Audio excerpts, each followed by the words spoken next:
In a universe where love defies species, and betrayal travels light years, welcome to UFO Love and Hate. This week, we dive into the most haunting encounters, heartbreaking choices, and impossible romances between humans and beings from beyond the stars.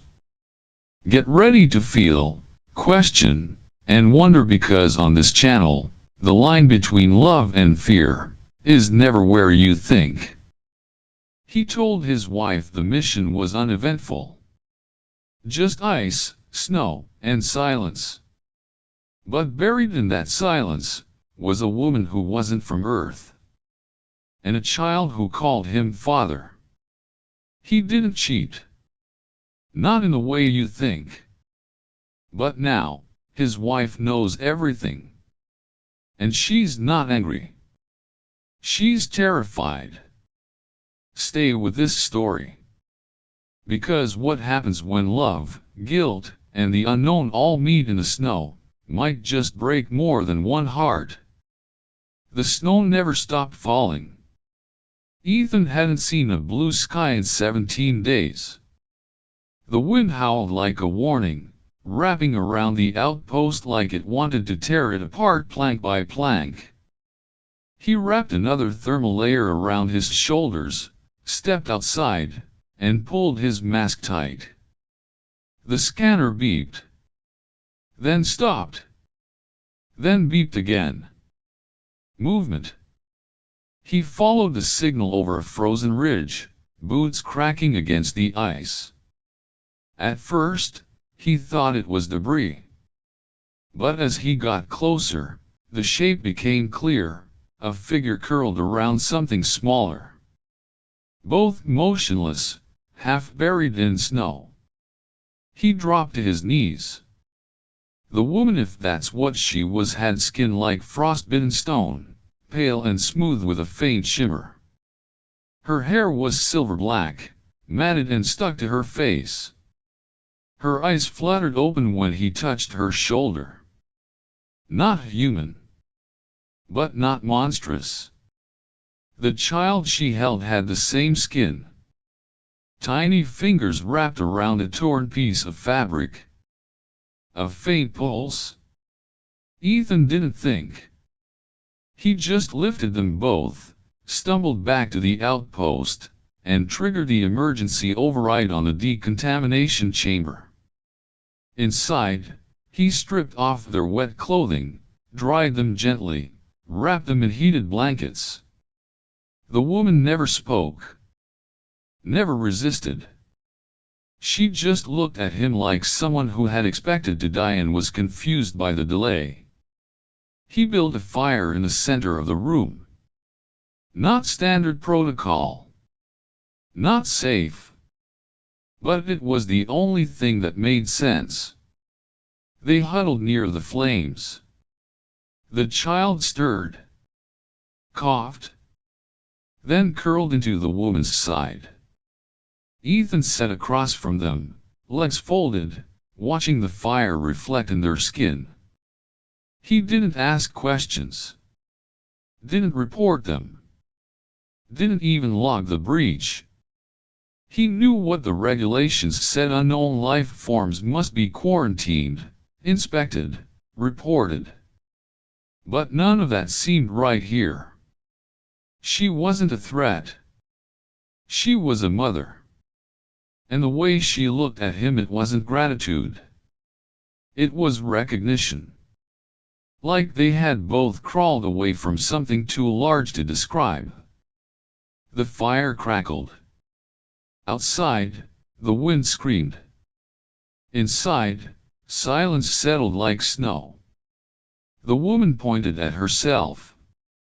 Zealry. Then she pointed at the child. No N. Her voice was rough, unused, barely audible. But he understood. He nodded. Ethan. She touched her chest again, softly this time. Then hers. Then his. Then the child's. He didn't know what that meant. but it made something ache in his throat. She fell asleep soon after, arms around Noan, face turned to the heat. Ethan sat awake, watching the fire. He felt like both a savior and a traitor. Somewhere, Myra was waiting for his check-in. Waiting to hear about the scan reports, the soil samples, the unremarkable nothing of this frozen world. But tonight, he couldn't bring himself to call. What would he say? That he found a woman who wasn't human and helped her survive? That he built a fire for someone else in the snow? That for the first time since arriving on this planet, he didn't feel alone? He stared at the flames until the walls blurred. Outside, the snow kept falling. And inside, something warm began to settle not in the air, but in his chest. She hadn't asked for help. She hadn't begged. She had simply looked at him. And somehow, that was louder than any cry. Noan began to follow him everywhere. At first, it was just small steps, curious, cautious. Then it became routine. The child would wait near the outpost door in the morning, eyes watching Ethan as he ran diagnostics, checked climate seals, or scanned for tremors. Ethan didn't mind. It felt grounding. He started teaching Noan simple words, light, cold, hand. The boy learned fast. Faster than any child Ethan had met. His pronunciation was off at first, soft, like the words were cloth in his mouth, but within days, he began stringing phrases together. One night, as Ethan adjusted the solar relay, Noan tugged at his sleeve. "Home," the boy said, pointing at Ethan's chest. Ethan froze. "Me?" Noan nodded. "You, home." It hit harder than it should have. Not because it was sweet. Because it was true. Later, while Noan slept curled against his mother, Ethan sat alone by the fire. He opened the comms link to Earth. Myra's name blinked on screen. He hovered over it. Then closed the window. He told himself he was tired. That tomorrow would be a better day to talk. But the guilt pressed in like cold against glass. Zealery hadn't spoken much since that first night. But she watched everything. Her eyes followed Ethan, not with suspicion but with something quieter. A kind of knowing. That night, Ethan dreamed of fire and ash. He stood in a forest, one not of Earth, where trees pulsed light instead of casting shade. The sky was violet. The ground cracked beneath him. Screams echoed through smoke. A child cried. A mother whispered his name. No, a name. Not his, but one that still ached. He woke sweating. Zealery was beside him. Her hand resting on his forehead. Not touching, connecting. Images still flickered behind his eyes. Her world. Her loss. He didn't know how he knew, but he knew. That wasn't a dream. It was memory. She had given it to him. He rolled away, breathing hard. She didn't follow. She just sat, watching the fire. In the morning, he called Myra. The call rang. He ended it before she answered. Noan climbed into his lap later that day, holding a data pad. It glowed with simple words Ethan had been teaching. You, it read. Then, stay. Ethan looked at the boy. He didn't respond. Just held him. He knew he hadn't crossed a line. Not physically. But somewhere, deep in the snow and silence, he had started living a life that Myra wasn't part of. And that might be worse. The drone had been rerouted by accident. It was a secondary unit, tasked with monitoring atmospheric shifts beyond the southern ridge. Ethan hadn't even remembered authorizing it that morning. But when it returned, and the footage uploaded to the main server, someone else saw it first. Jax. He was a junior systems engineer, quiet, procedural, and, above all, loyal to protocol. He flagged the footage immediately. Frame 114. A close-up, Ethan crouched beside a fire. A woman beside him, not human, with pale green skin and braided silver hair. A child nestled in her arms. The three of them caught in a moment too quiet to explain. Jax didn't say anything to Ethan. He just followed orders. Forwarded the anomaly to the central relay.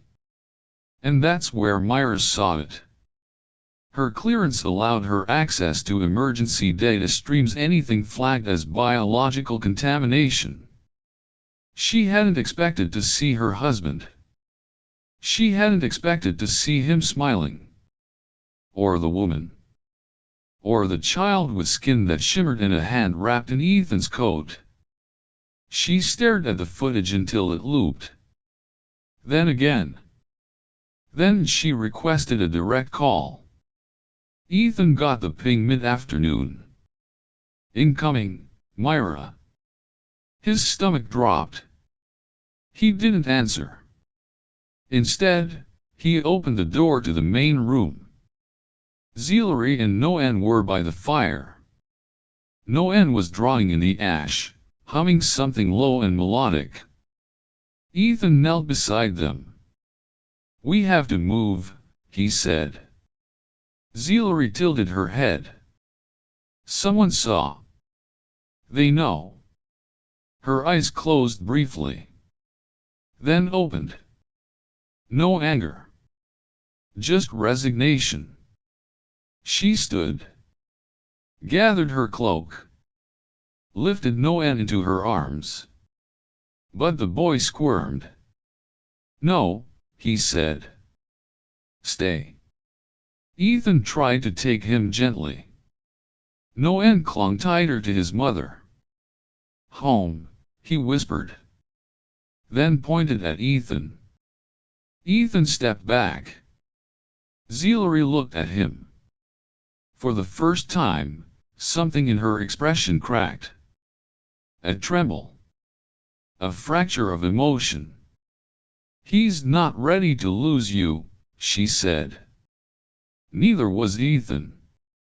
The COMM pinged again. Louder. More insistent. He didn't move. "Answer it," Zealery said. He shook his head. "I can't explain this." "You don't have to." He looked at her. "She already knows." Zealery placed Noen on the ground. The boy ran to Ethan, grabbed his hand. Outside, the wind began to rise.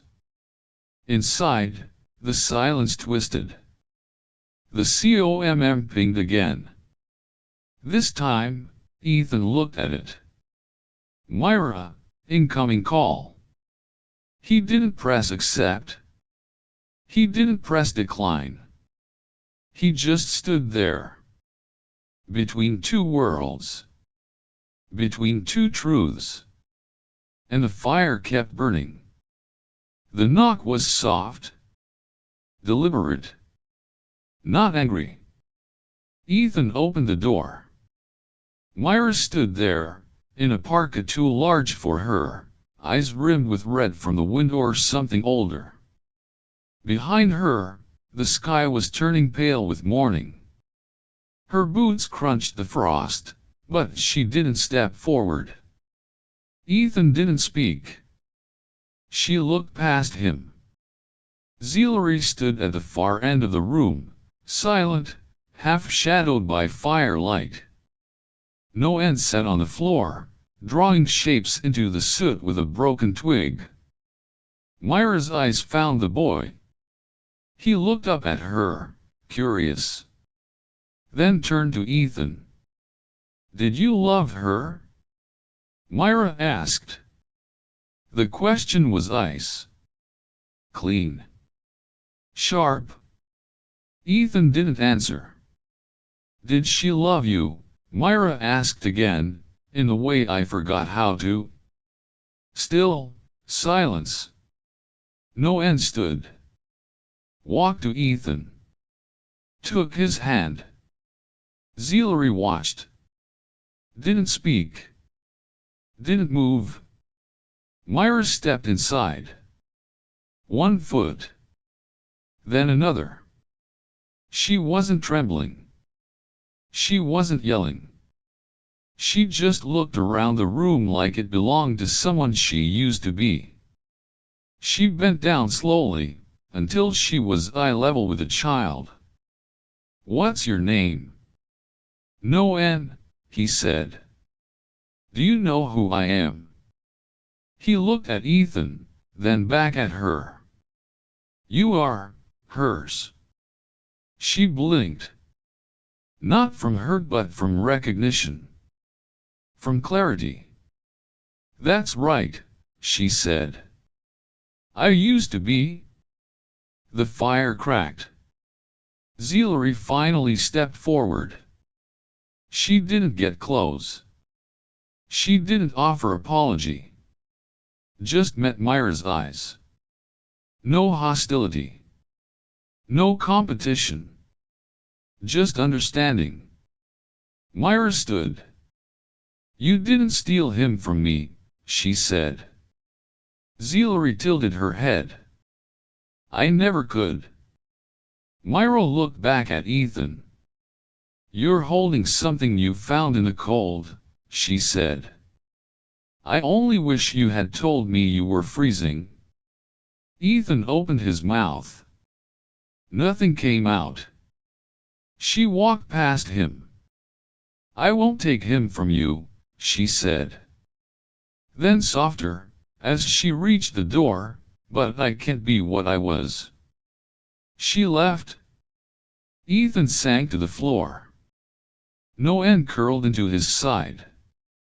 And for the first time, Ethan didn't know who the shelter belonged to anymore.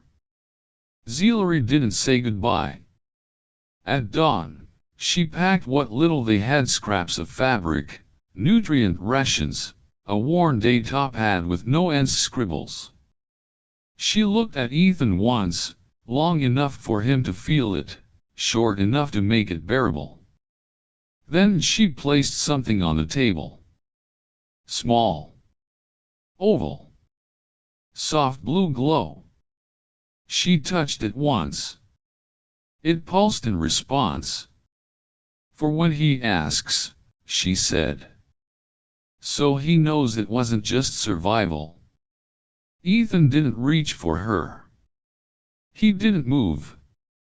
Noen hugged him tightly, whispering something in a language Ethan didn't understand, then turned and followed his mother out into the snow. Myra stood outside the outpost, arms crossed, parka zipped to her chin. She didn't look at Zealery. She looked at the boy. Their eyes met. Noen waved. Myra nodded. Zealery didn't stop walking. The wind picked up. They disappeared into the white. That night, Ethan sat at the table.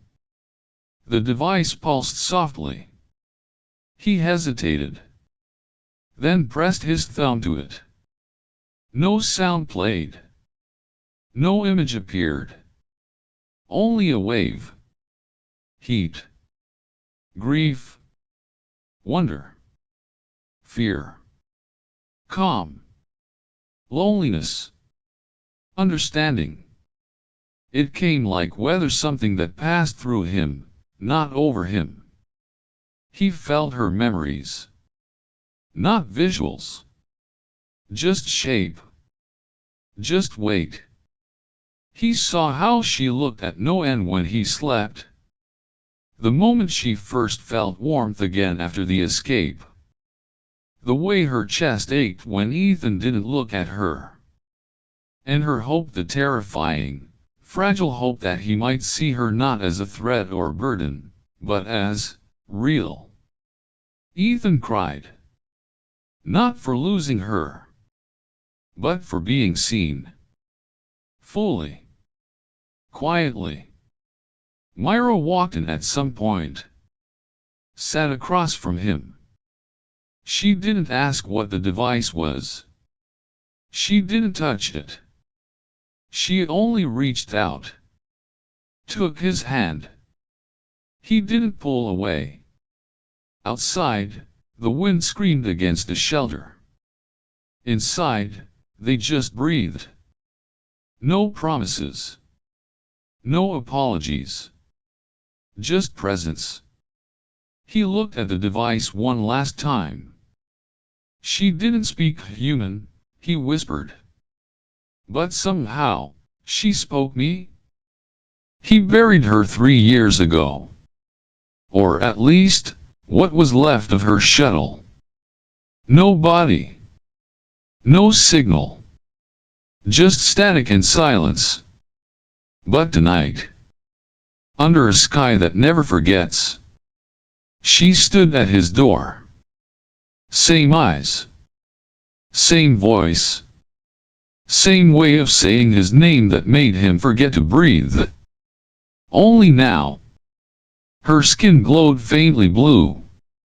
Her pulse moved differently. And her words were slower, like translated memory. You said you'd wait. I came back. The face was hers. But something in the eyes remembered more than it should. Ethan hadn't dreamed about her in months. The silence had settled into him like dust in an abandoned room. 3 years. 3 years since the incident over Kepler 4. Since the signal blinked out. Since Amelia's name was whispered like a cracked echo in every mission debrief. There was no body. No black box.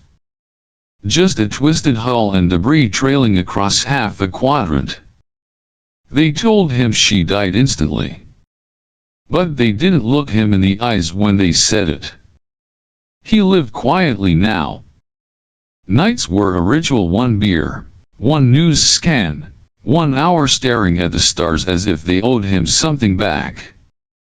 But that night, it wasn't the stars that came. It was the knock. Soft. Measured. Not the urgent kind. Just steady. He stared at the door. It was 2:17 a.m. No one ever knocked this late. His heart didn't race. It paused. He opened the door. And the world tilted. She stood under the porch light like she belonged there. Like she'd never left. But the details were wrung off by just enough to make his breath catch. Her hair, long and black, was braided in a spiral pattern that shimmered slightly under the sodium lamp. Her skin, almost translucent, held a pale blue hue, like starlight through frost. And her eyes. God. Her eyes were Amelia's. Ethan, she said softly. It's me. He didn't answer. Didn't blink. He couldn't. Every neuron in his body screamed contradiction. Every memory fought to reconcile what he saw with what he knew. She stepped forward. Her movements were fluid, too fluid. Like gravity bent differently around her. Her suit was red, alien in design, smooth and seamless, glowing faintly at the joints like it breathed with her. "I came back," she whispered. He backed up a step. "Who are you?" he managed, voice cracked. "You know me. You feel me." He shook his head. "No. Amelia, my wife, she's dead. You're not her." She tilted her head. "I was. Once. Before they found me. Before they rebuilt what they could." His grip tightened on the door frame. "What are you talking about?" She took another step. She was closed now. Not touching, but enough for him to feel something in the air change. Like static. Like memory. They saved what was left of me. Not the body. Not the voice. But the pattern. The imprint. They put me in this. He stared into her eyes. And something shattered. Because they weren't just Amelia's eyes, they were Amelia's memories. He saw the way she looked at him the first time they danced. The way she blinked when lying about stealing the last cookie. The tear that slipped down her face when they lost their first pregnancy. "You know things only she would know," he whispered. She nodded. "Because I was her?" He stepped back into the house, still staring, and she followed uninvited, but not unwelcome. She looked around, taking in the photos, the furniture, the small life he'd tried to rebuild. "You kept it all," she said. "I couldn't throw her away." She looked at him. "Then don't throw me away." He sat down heavily on the couch, hands trembling. "I don't know what to believe. I don't know if I'm going mad, or dreaming, or if this is some cruel experiment." She knelt before him. "Feel. Not with your mind. With what's left of your heart. The part that only I ever knew." She reached for his hand, paused just before touching, as if waiting for permission. He didn't pull away. Her fingers were warm. Real. Not synthetic. Not cold. His lips parted. "Tell me something, something no one else knows." She smiled faintly. Leaned in. "You were going to name her Iris." The breath left his lungs. No one knew that name. Not even their parents. It was the name they whispered in bed, between grief and hope. He stared at her. No longer shaking. Just broken. She was something else now. But somewhere in there, behind the alien skin and unfamiliar breath, something remembered how to be Amelia. And that, more than anything, terrified him. "She told me about our honeymoon. But not the part I told anyone." Ethan didn't sleep. The next morning, she stood in the kitchen. Not moving. Not eating. Just watching the sunlight drip across the counter like something she hadn't seen in years. He watched her too. She didn't ask for coffee. But she took the mug when he offered. Held it like it was fragile, even though she wasn't. "Where did they find you?" he asked. "Not where. Between. That doesn't mean anything." She looked at him. "Neither did death. Until I woke up." He stared. "What happened after the crash?" She took a sip. Then, calmly, "I saw our honeymoon. The rain on glass. The way you kissed my wrist when you thought I was asleep. He froze. He had never told anyone that. Not even her. Especially not her. That kiss was private. Silent. A moment he kept folded in the corners of memory. She set the cup down. Ask me anything. So he did. He asked about their first apartment. About the night the power went out and they lit 36 candles. About the joke only they shared, the one about the astronaut and the spoon. She remembered it all. Every detail. But sometimes, her phrasing was off. Like the cadence of her words had been run through a filter. As if she knew the answers but didn't always know how to say them in the right rhythm. He noticed when she blinked too slowly. When she breathed, it was too even. Too precise. So he made a decision. He called in a favor. An old contact at a private med lab off-grid, discreet, no questions asked. That night, under the guise of a long drive, he took her there. She didn't resist.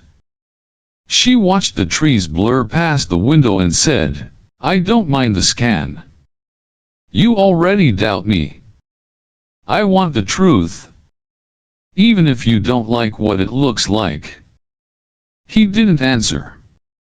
The tests were done in silence. Blood samples.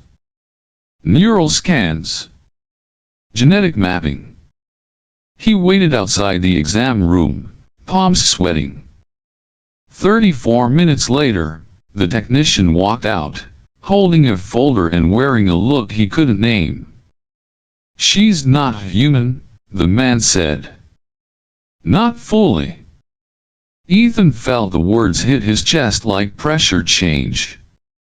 But her brain contains human cellular clusters.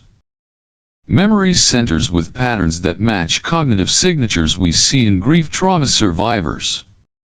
Ethan blinked. And the DNA? 82% match to the sample you submitted. Your wife's old records. 82. Not a clone. Not synthetic.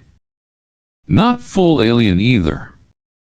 Whatever she is, she carries your wife's imprint. Ethan took the folder. Didn't open it. She was already waiting by the car.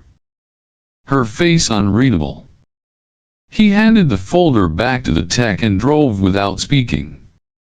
Back at the house, she didn't ask what the results were. She sat on the porch, staring at the sky. "It's beautiful," she said. "What is?" "Earth." "Through these eyes."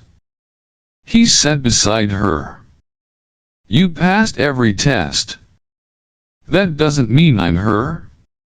But you remember things only she would. And yet I'm still wrong." He turned to her. "Who are you really?" She looked at him. "Someone who remembers what it felt like to be loved. And is terrified that memory isn't enough." He didn't know what to say. She stood. "If you can't love me, then remember me. That's all I ask." He stayed on the porch long after she went inside. Because he didn't know what was more painful. The fear that she wasn't real. Or the fear that she was. "I didn't ask her to stay. But I didn't tell her to leave." Ethan lay in bed with the lights off and the ceiling humming softly above him. The air recycling unit pulsed with the steadiness of a heartbeat, but it wasn't his. He hadn't been able to hear his own heartbeat for hours. Down the hall, she was in the guest room. Or maybe she was watching the stars again. He didn't know. He didn't ask. Sleep came close but never landed. like a ship circling but refusing to dock. Instead, he thought of Amelia, of the way she used to hum in the shower, of the scar on her hip from a childhood bike crash, of how she hated cold feet under blankets, so she always wore socks to bed, even in the summer. And then he thought of her. The one here now. The one with Amelia's memories. The one who blinked too slowly. The one who said his name like it was made of light and static. At some point, his feet hit the floor. He didn't remember standing. He just found himself walking toward the hallway, each step quieter than the last. The guest room door was open. She was sitting on the edge of the bed, still fully dressed, her hair braided like constellations. She looked up when he entered, but didn't speak. Neither did he. He sat beside her. Not close. Not far. Just there. For minutes, maybe more, they listened to the quiet. Then she said, almost a whisper, "This body feels foreign. But next to you, I feel like I belong again." He closed his eyes. "I don't know what this is. It doesn't have to be anything. But it is." She tilted her head. "Do you want me to leave?" He didn't answer. "I didn't think so," she said softly. They lay back on the bed, not touching. Just breathing the same space. And in that moment, Ethan felt everything and nothing. Warmth. Terror. Guilt. Hope. Her presence wasn't comforting. It was overwhelming. A reminder of everything he lost and something he might still lose again. "Do you remember the snow?" he asked. "Which one?" "The one where we built the crooked snowman. The one that looked like it was running from a fight." She smiled. "You gave it a spoon instead of a nose. Said even snowmen deserve dessert." He laughed. And then stopped. Because it wasn't just memory. It was her tone. The rhythm. The feeling. It was Amelia. But not. Like an echo spoken through unfamiliar lips. "Tell me," he said. "Are you really her?" She turned her head to face him. "Do you want me to be?" That wasn't the answer. But it was the truth. Neither of them moved. The house was quiet. He could hear the faint buzz of a street light. A distant owl. His own heartbeat, finally, like thunder in water. "If this is a lie," he said, "it's the cruelest I've ever loved." She reached out, barely brushing her fingers against his. "Then let it be the last lie that holds you." He didn't flinch. He didn't speak. They stayed like that until sleep finally came, not fully, but just enough. Not enough to forget. But enough to stop remembering for a while. What if the one I buried is still out there? It was the middle of the day when the call came. Ethan almost didn't answer. The number was unmarked. The screen just flashed, "Secure line, orbital command." He picked up. "Mr. Hale," a calm, sterile voice said. "This is Commander Adra from the Kepler 4 Salvage Initiative. We recovered an emergency cryopod from the debris cloud last night. There's a survivor." Ethan stood frozen in his kitchen. "Who?" "Amelia Hale. Your wife." The world tilted. The phone slid from his hand and clattered to the floor. He didn't pick it up. The woman down the hall, the one who looked at him like she remembered his soul, wasn't he Amelia? She never had been. He drove to the orbital lab without telling her. Didn't leave a note. Didn't say goodbye. Amelia was asleep inside a glass cocoon. Pale. Thin. But undeniably her. No alien features. No glowing eyes. No translucent skin. Just Amelia. Human. Real. He pressed his hand to the glass. And cried. They said she would wake in days. Maybe weeks. Her mind needed time. He said nothing. Just nodded. And left. Back home, she was sitting on the porch. Waiting. She looked at him and knew. You found her, she said. He didn't answer. She stood. Walked toward him, slowly, as if through water. I was her. Until I became me. He swallowed. I need time. Time doesn't change what I am. He looked at her. Really looked. Every detail he once thought was off now glared at him like neon. You're not her. She nodded. No. But I loved you like she did. He sat on the steps. The air was too still. She knelt beside him. If you can't love me now, then let me go forever. How can I let go of something that never should have existed? She didn't flinch. Then don't. But don't pretend I'm a placeholder.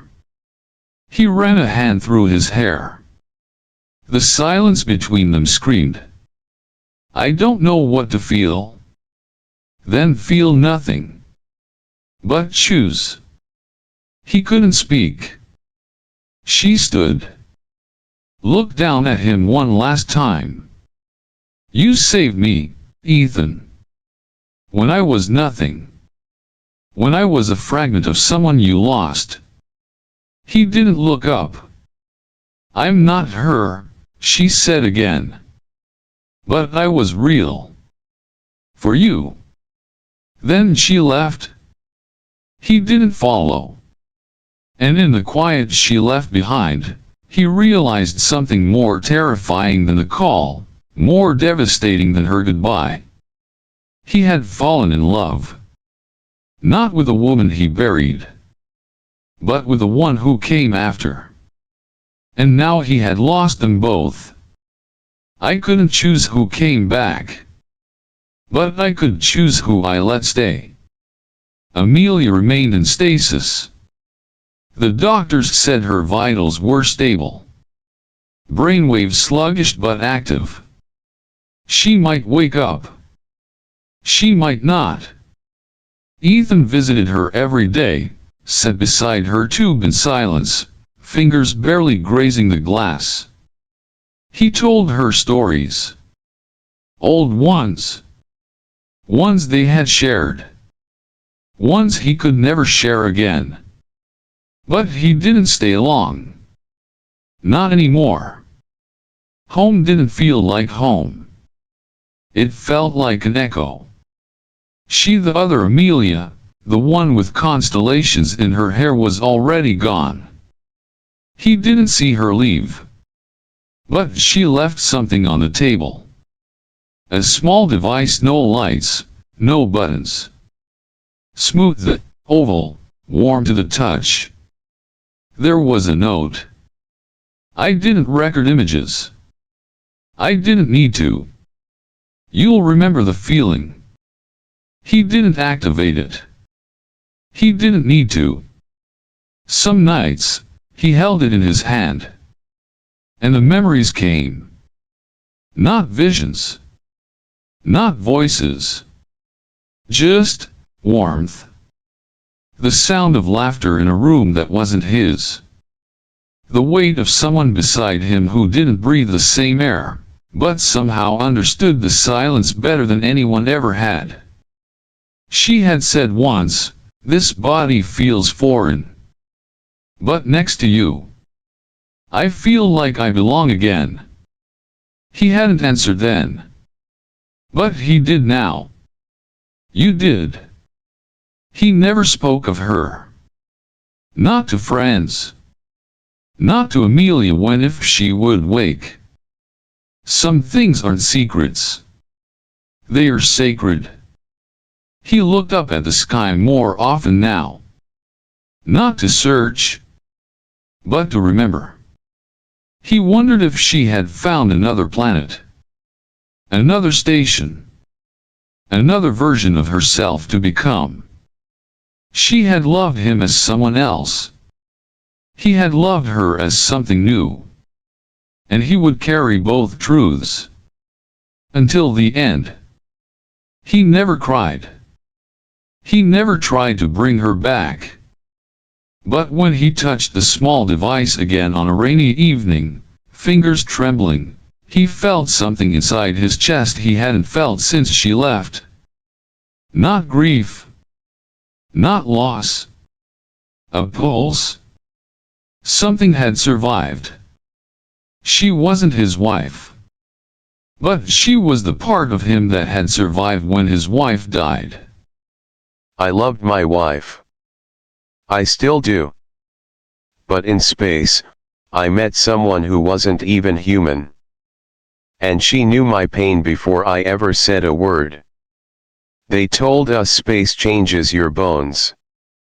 Your blood. They never warned us it could change your heart. I didn't kiss her. I didn't cheat, not like you'd think. But the night she rested her head on my chest, and I didn't stop her. I knew I crossed a line I could never come back from. You can call it weakness. You can call it betrayal. But when you hear what happened, you'll have to ask yourself, would you have done the same? She didn't say a word. But when her hand rested gently on my shoulder, I understood something I hadn't felt in months. I was no longer alone. The station had gone quiet, quieter than usual. I'd been here 120 days, alone in a metal shell orbiting a forgotten moon. My days bled into each other, organized only by maintenance schedules and the automated hum of artificial systems pretending to keep me human. Amanda hadn't called in 4 days. Before that, it was short, clipped messages. Lag had always been a factor. So was exhaustion. But this felt like silence with weight. Like someone had packed each second with what they no longer had the words to say. I told myself it was fine. That I'd get through it. That I was still the same man she married. But I wasn't. The signal came during a diagnostic sweep of Sector 6B, an anomaly in the bioscanner grid. Weak, inconsistent, organic. It could have been a glitch. It should have been a glitch. But I suited up anyway. The outer corridor was dimly lit, bathed in a pale blue wash from the moon's reflection. The breach alarm didn't go off. Pressure was stable. And yet, there floating just past the emergency docking array was something red. Not debris. A figure. A woman. Her body was curled, arms folded, head tucked. A survival posture. Her suit tight, sleek, patterned with sharp silver lines, glowed faintly in the dark like blood lit from inside. Her hair was deep sky blue, braided intricately, like someone had spent hours weaving constellations into every strand. I brought her in. Decontamination procedures ran. No pathogens. No threats. But also no records. No match in any galactic database. Her genetic code was partially readable, but the rest was like trying to decipher a language that didn't want to be understood. She didn't wake for 10 hours. When she did, she didn't panic. Didn't speak. Just looked. I was in the monitoring chamber, watching through the glass. Her eyes opened slowly, blinking against the light. They were large, silver green, luminescent at the edges like something only half evolved or over-evolved. I entered slowly. She sat upright, legs folded beneath her, hands resting on her lap. Still silent. I spoke first. "You're safe. This is a civilian research station. I found you outside the perimeter." No response. Her gaze followed me, tracking not my movement but something else. Like she was watching the weight of my thoughts more than the shape of my body. I offered water. She took it. Her hands were graceful but firm, fingers longer than human proportions. She didn't drink right away. She held the glass as if studying the light through it. Then she looked at me again. Not afraid. Just aware. The hours passed. She didn't sleep. She didn't explore. She simply remained there in the observation bay, staring at the stars, as if trying to find one she'd lost. I named her Alyssa. It felt right. I don't know why. That night, I sat by the viewport alone. The same spot I always took to watch Earth's delayed transmissions. Amanda hadn't sent one. I held the photo again. My wife. My daughter. A moment captured 3 years ago. We'd been happy. Or at least, I thought we had. I stared at their faces until they blurred. Then I felt it. A presence. She stood behind me, silent. I didn't hear her enter. Didn't feel the floor shift beneath her weight. But when her fingers touched my shoulder light as dust settling on old glass, I didn't flinch. Didn't turn. I froze. Not in fear. In recognition. Her touch didn't ask for permission. It didn't search. It acknowledged. Her palm, resting just there, told me something I hadn't let myself feel in weeks. I was being seen. Truly. No translator. No delay. No signal lag. No need to explain. And in that stillness, surrounded by stars no one would ever name, I felt a warmth that wasn't heat. It was resonance. I didn't move. I wanted to. I should have. But I didn't. Because in that single gesture from a creature not of my world, I felt more understood than I ever had through any call, any message, any vow. The silence deepened around us. She didn't tighten her grip. She didn't lean in. She didn't speak. She just stayed. I closed my eyes. And in that moment, something shifted in me. Not love. Not desire.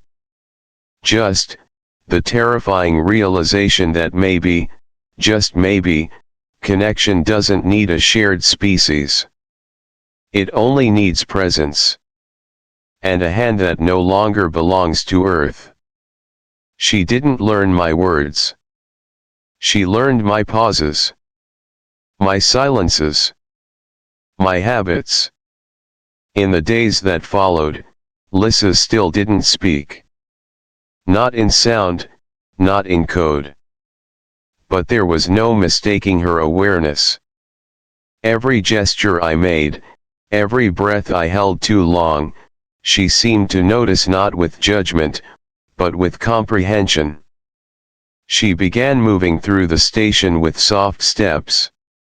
Not sneaking, not wandering. Just flowing, as if she'd always belonged to this space. She never entered a room without scanning it first, her eyes lingering on objects with what I could only describe as reverence. One morning, I woke to find her standing at the shelf above my desk, her fingers brushing across the spine of a worn maintenance logbook I hadn't opened in months. She didn't pick it up. Just touched it gently, like it held more than paper. She turned to me. Didn't smile. But didn't need to. She'd begun a pattern, spending time in silence near me during routine tasks. When I performed system checks, she sat nearby. When I exercised, she watched. When I cooked, if it could be called that, she tilted her head at the steam rising from ready-dried food pouches, as if trying to memorize the temperature of memory. One evening, while checking solar panel diagnostics, I spoke out loud, half to myself, half to the void. Amanda always hated silence. She filled it with questions. Lissa, seated nearby, didn't look at me. But I felt the way her body stilled, tuned toward me. She used to ask if I still dreamed about her, I said. I told her the truth. I told her I didn't dream much at all anymore. Still, no words. No sounds. But when I glanced over, Lissa's eyes weren't on the screen. They were on me. There was no pity. No sadness. Only presence.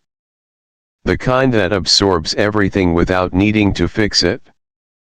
Later that night, I found her in my quarters. I should have felt invaded. But I didn't. She stood by the table, her fingers lightly touching the edge of the photo frame, the one with Amanda and our daughter, taken during a spring picnic years ago. The plastic casing had a small crack near the corner. She traced it slowly, then withdrew her hand. She wasn't jealous. She was curious.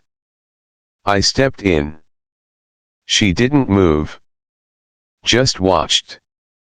I sat across from her, the photo now between us. I picked it up, held it toward the light. That's Amanda, I said. And Lily. She was 4 then. That was the last time we went outside before I left. Lissa didn't ask what happened next. She didn't need to. I could feel the question hanging there, not why I left, but whether I ever intended to come back the same.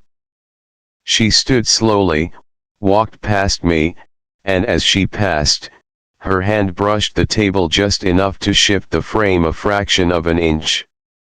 Then she was gone. That night, I didn't sleep.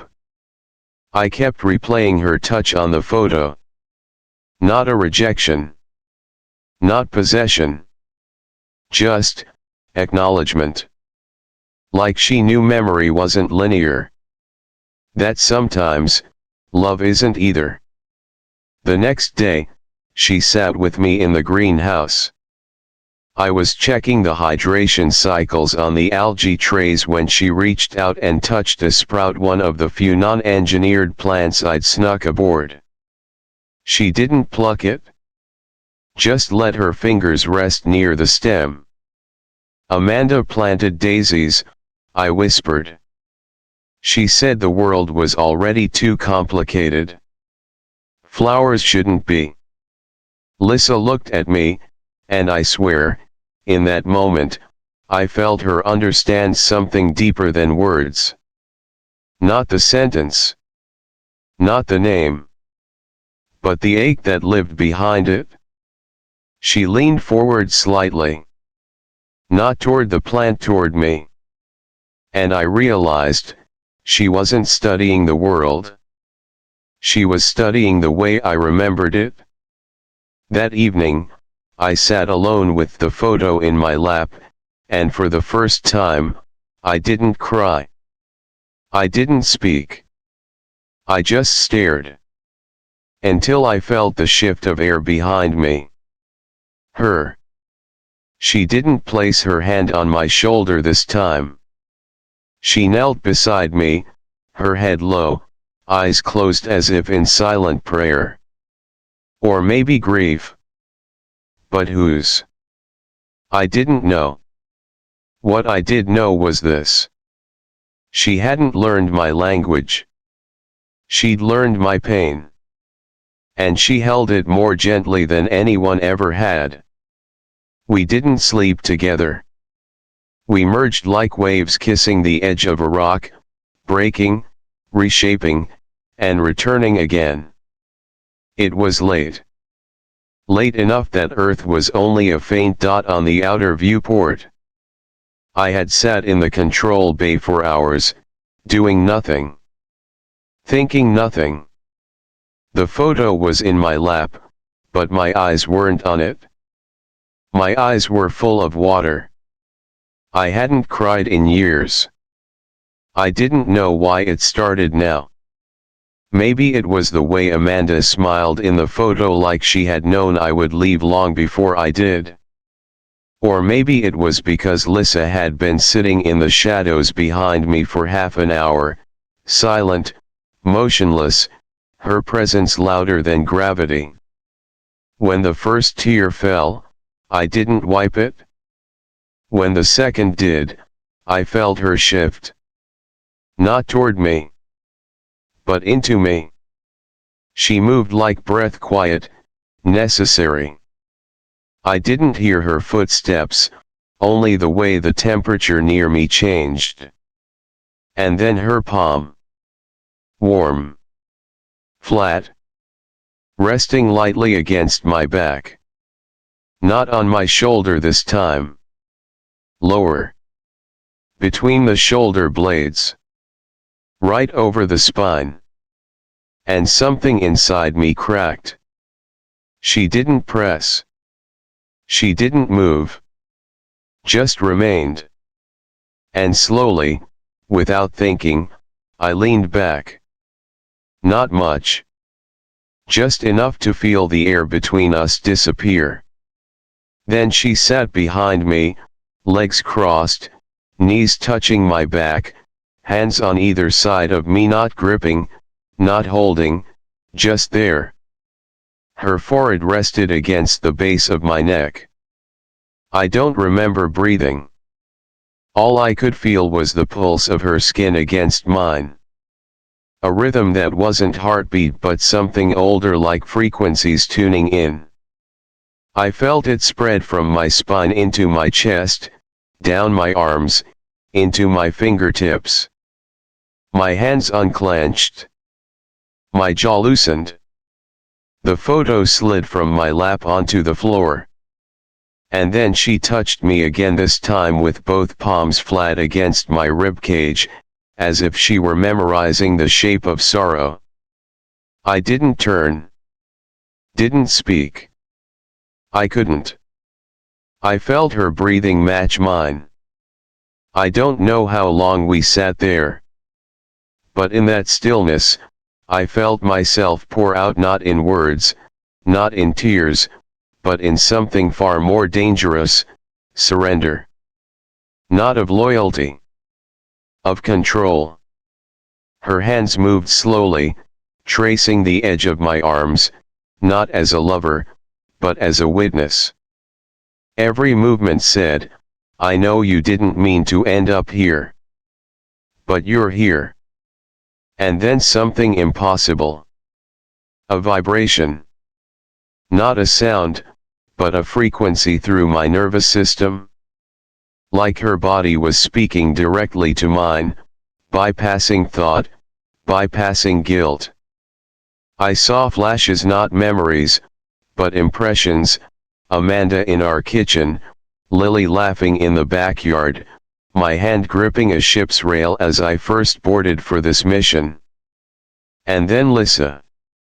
Not her face. Her essence. Her grief. Her loneliness. Her knowing. We didn't move, but the room did. I could feel the rotation of the station, the subtle pull of orbit.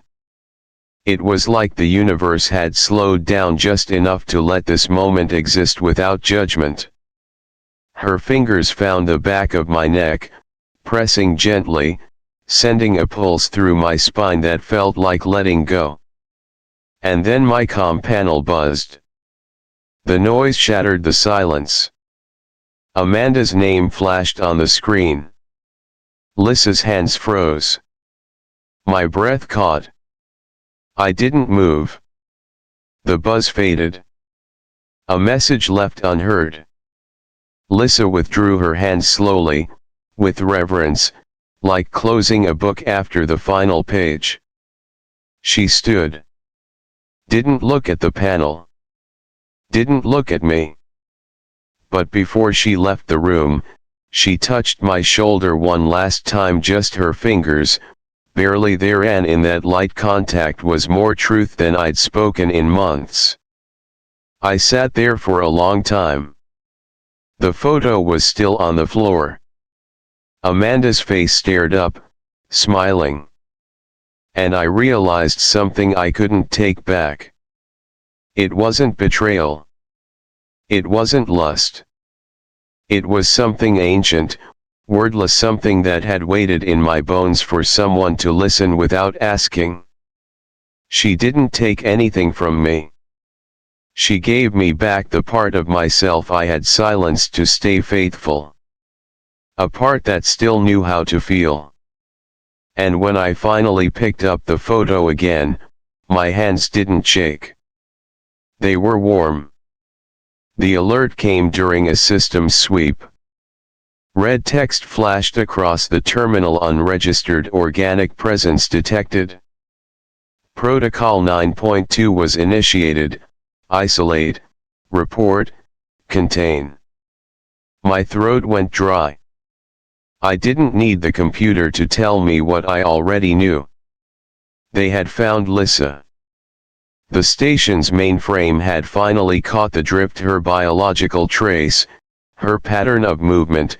Something had triggered the algorithm. A foreign entity. A security risk. A threat. Within 30 minutes, I received the formal directive: isolate the subject in a secure containment unit. Alert command. Stand by for remote review. She was in the greenhouse when I went to find her, sitting in the light of the simulated sun, eyes closed, head tilted toward the artificial warmth, like she belonged to something softer than metal. I didn't speak. Just stood there. She opened her eyes before I could step closer. She didn't flinch. She didn't ask. She already knew. She stood, brushed her fingers along a vine that had begun curling toward the light, and turned to face me. Her eyes weren't questioning, they were preparing. They know, I said quietly. She nodded once. There was no panic in her. No fear. Only a calm acceptance that I found more devastating than any plea for help. The terminal behind me beeped. Incoming transmission. Amanda. I stared at the screen for a long time before I answered. Her face appeared, framed by Earth's soft morning light behind her. She looked older than I remembered. Or maybe I just hadn't looked closely in months. Daniel, she said. Her voice was steady, but something inside it cracked around the edges. Are you still, you? I couldn't speak. She continued. You haven't responded in days. You missed Lily's birthday. I sent you messages. Do you get them? I nodded, slow, ashamed. Then why? She asked. Her voice rose. Why does it feel like I'm talking to someone who left a long time ago? Lissa stood silently beside me, out of frame. She didn't try to hide. Didn't try to interrupt. Just stood there present, quiet, undeniable. I could have lied. Could have made excuses. Could have said nothing happened. That I was tired. That space changed people. But all I said was, I don't know how to explain what I've become. Amanda's face crumpled. Her breath caught. Her eyes shimmered, but she didn't cry. Are you in love with her? I didn't answer. Because the answer wasn't yes. And it wasn't no. I loved my wife.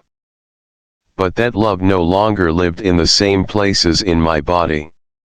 It didn't breathe where it used to. It had shifted quietly, steadily, like oxygen leaving a sealed room. Amanda exhaled. I want to believe you're still in there somewhere. So do I whispered. The transmission ended.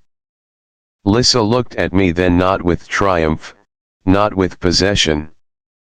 Just stillness.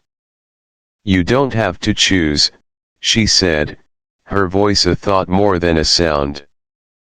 And that was the most terrifying part. She never asked me to choose. She just stayed. That night, I sat in the same chair where she had first touched my shoulder. I held the photo of Amanda and Lily in one hand. In the other, the red fiber thread from Lissa's suit, something she had shed like skin during a systems check days before. It shimmered in the low light, like it still pulsed with memory. What is betrayal, if not the movement of affection from one place to another? I had not kissed her. Not broken a vow with my body. But my heart had bent in a direction I couldn't name. A love that used to feel like oxygen now felt like memory foam, still shaped like me, but no longer breathing. I heard her step into the room. She didn't speak. She sat beside me. Close. Not touching. And in that proximity, I realized something cruel. She wasn't the intruder. I was. In my marriage. In my mission. In myself. I looked at Lissa, and I didn't feel guilt. I felt grief. Because she wasn't taking anything from me. She was showing me what I had already let go of. Amanda, if you're hearing this in some future playback, I loved you. I love you still. But not in this skin. Not in this silence. You're still there. But you're not mine anymore. Because I'm no longer yours. The escape pod hummed beneath our feet. Small. Unregistered. Fast enough to disappear from orbit in less than 90 seconds. Lissa stood inside it, silhouetted by the internal glow of navigation lights. Her hands rested at her sides. Calm. Steady. She didn't look like someone running. She looked like someone going home. I stood just outside the hatch, one hand gripping the side of the airlock. My other hand held the recording device, standard station issue, but suddenly impossibly heavy. I pressed record. Amanda. I don't have words that make this clean. No explanations that undo the drift between us. What I'm sending you isn't an apology. It's a moment. The device flashed red. I pointed it toward the main console.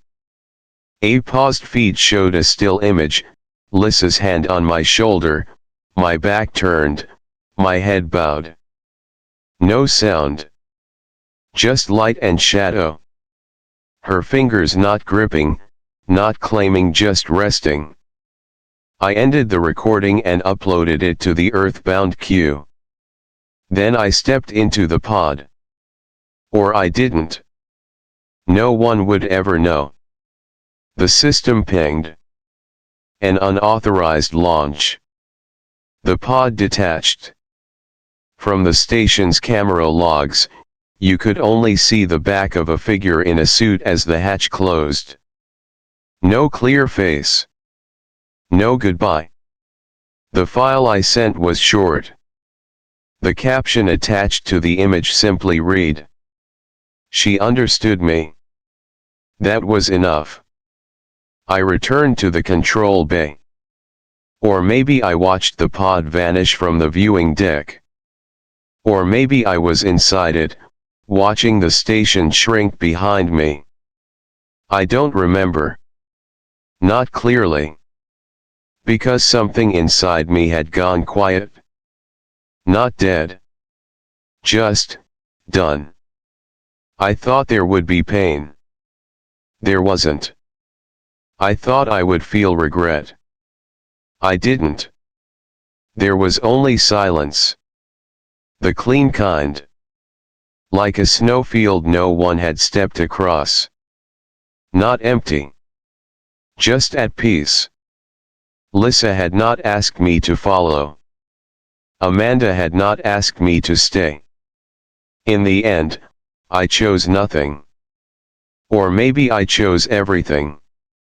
They will say I left. Or that I stayed. But the truth is, I crossed a line where the coordinates of right and wrong blur. Where emotion becomes gravity. Where presence replaces promises. I sat down in the chair she used to favor Lissa by the hydroponics bay. The red thread from her suit was still wrapped around my finger. Like a ring I didn't earn. There were no transmissions from Earth that week. No signals. Just the soft hum of systems that no longer had anything to stabilize. I slept without dreaming. When I woke, I didn't reach for the photo. I reached for the silence. And in it, I felt her. Not her voice.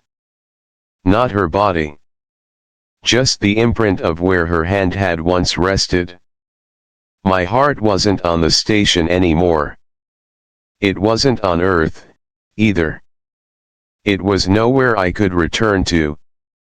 And everywhere I had finally let go. I never saw her enter. No footsteps.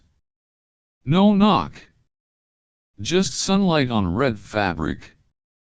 And the sense that someone had been there before me. Every morning, she stood outside. Watching without moving. Listening without asking. My wife said, "Do you ever feel haunted, even when you're alone?" I said no. But I lied. She never touched me. She didn't need to. Because I gave her everything the moment I stopped closing the door in my mind. And now, when my wife holds me, I miss the woman who never once asked to. I didn't hear footsteps. I never did. But every morning at 7:14, she was there. The woman in red. She stood on the far side of the lawn, not on the pavement, not on the driveway, but right where the morning sun touched first. Always in the same spot. always in that same fitted red dress that shimmered slightly in the light, like it had its own pulse. She didn't move. She didn't wave. She just watched. And I watched back. I told myself it was curiosity. A passing glance. But even that first morning, something in my chest tightened like I was remembering a name I had never learned. Emily was making coffee. The scent drifted from the kitchen, mingling with the scent of warm earth through the screen door. She didn't notice my silence until the coffee had long stopped bubbling. "You're up early," she said. Her voice was casual. Safe. Familiar. "Yeah," I said. I didn't look at her. My eyes stayed on the woman. Still there. Still watching. Emily followed my gaze. Out the window. Across the lawn. There was no one there. "What are you looking at?" I blinked. The space was empty. Dew glistened on the grass. A few birds pecked near the hedges. But no red. No shimmer. "Nothing," I said too quickly. Emily didn't press. She rarely did anymore. We were years into marriage. The kind of years where silence gets mistaken for comfort. Or worse, acceptance. The next day, she came back. Same spot. Same hour. This time, I didn't look away. There was something not quite human about her. Not wrong, just refined. Her movements or lack of them too precise. Like she was waiting for a cue from a script only she knew. Her hair was braided in a pattern that looked impossible, like constellations coiled into strands. Her eyes were pale, not blue, not gray. Something else. She didn't speak. She didn't have to. Emily found me standing at the window again. I was barefoot, still in sleepwear. She held a cup of coffee between us like a question. "Are you okay?" I nodded. But my eyes didn't move. She offered me the cup. I took it without feeling the heat. My hand was cold, I realized. Like I'd been outside in winter air. Emily didn't ask more. She went to the kitchen, humming something tuneless. But I felt her glance back. Not once. Not twice. 3 times. By day 4, I started waking before the alarm. I pretended not to wait for her. I told myself it was coincidence.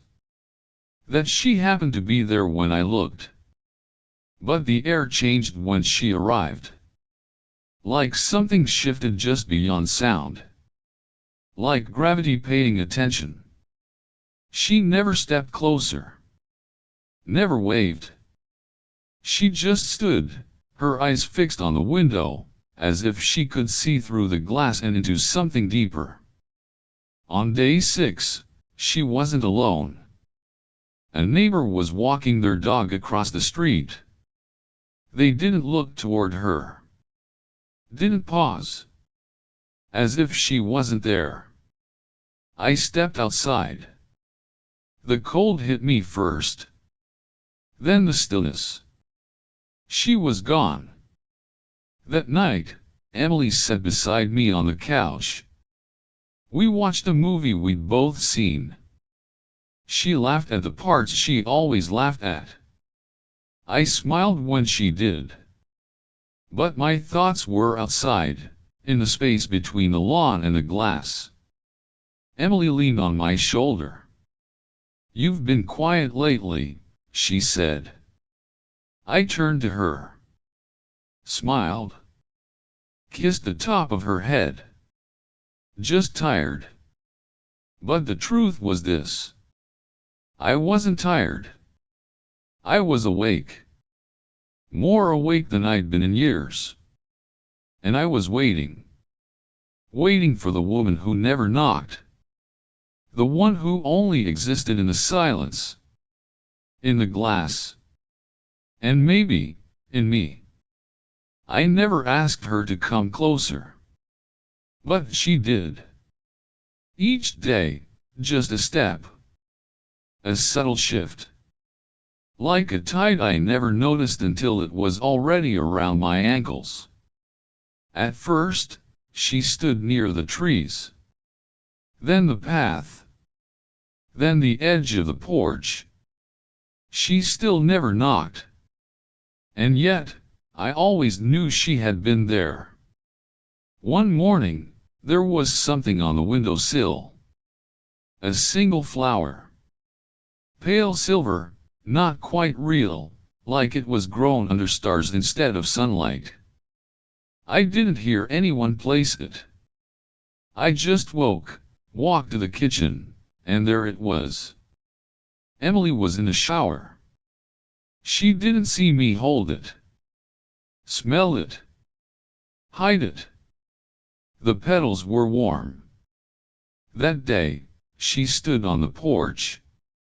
Not moving. Not blinking.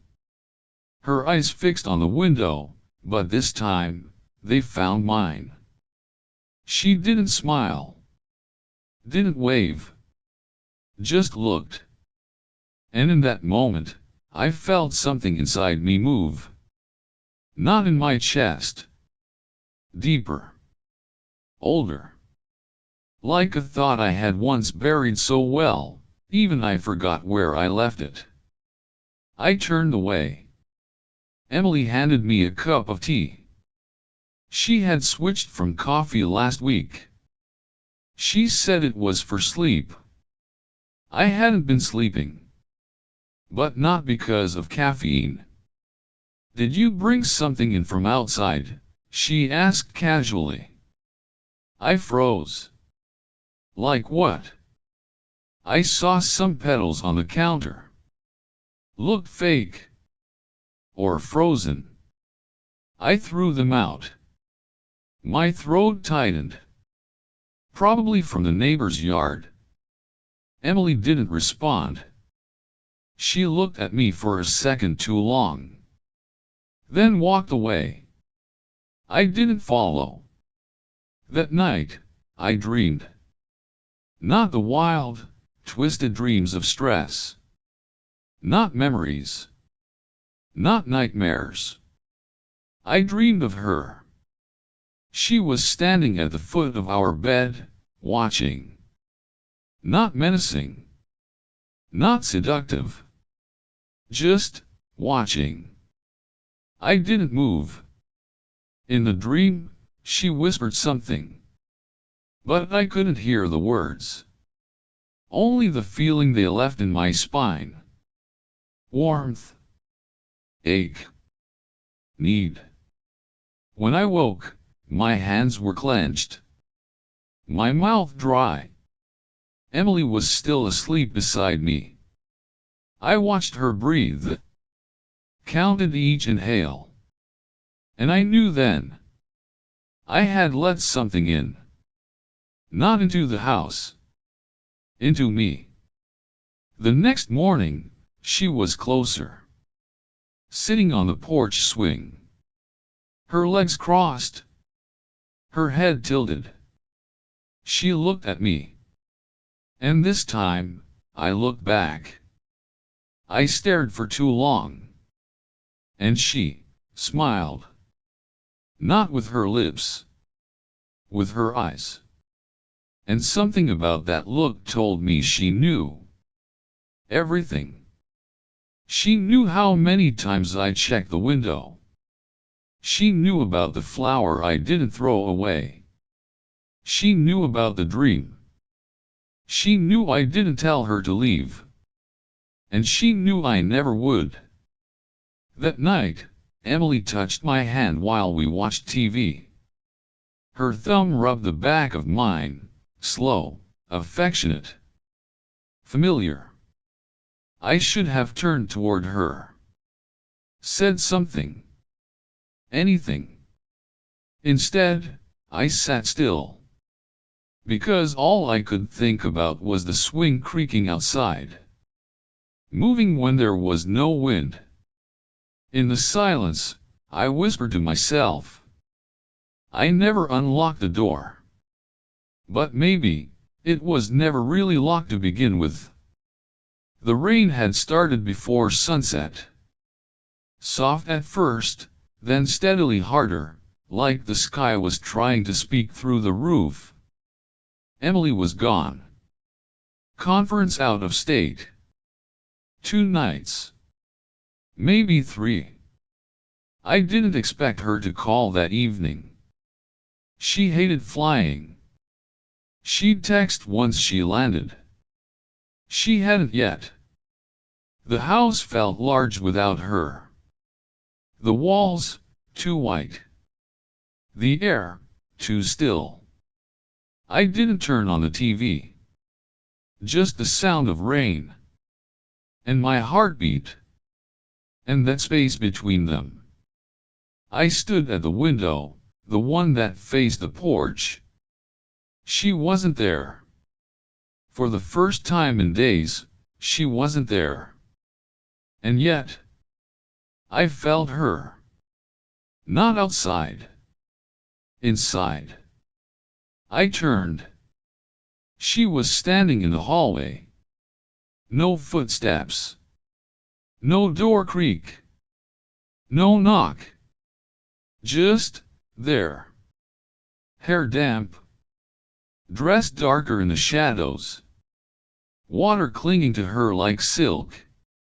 She didn't move. Neither did I.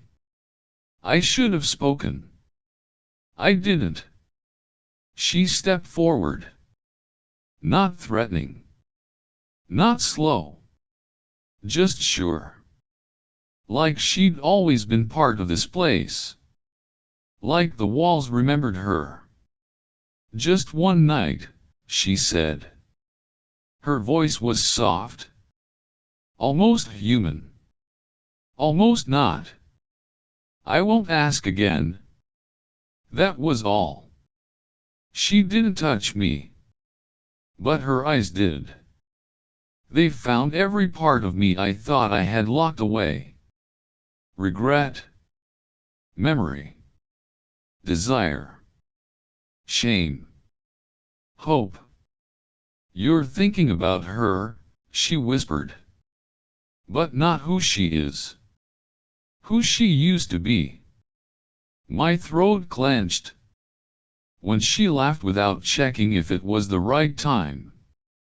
When she touched you because she wanted to, not because she remembered to. I looked away. She didn't move closer. But the space between us folded anyway. I sat. She did too. Across from me. Not close. Not far. Enough to hear each other breathe. And that was all we did. We didn't kiss. We didn't speak again. She just sat with me. Until time lost meaning. Until the rain stopped.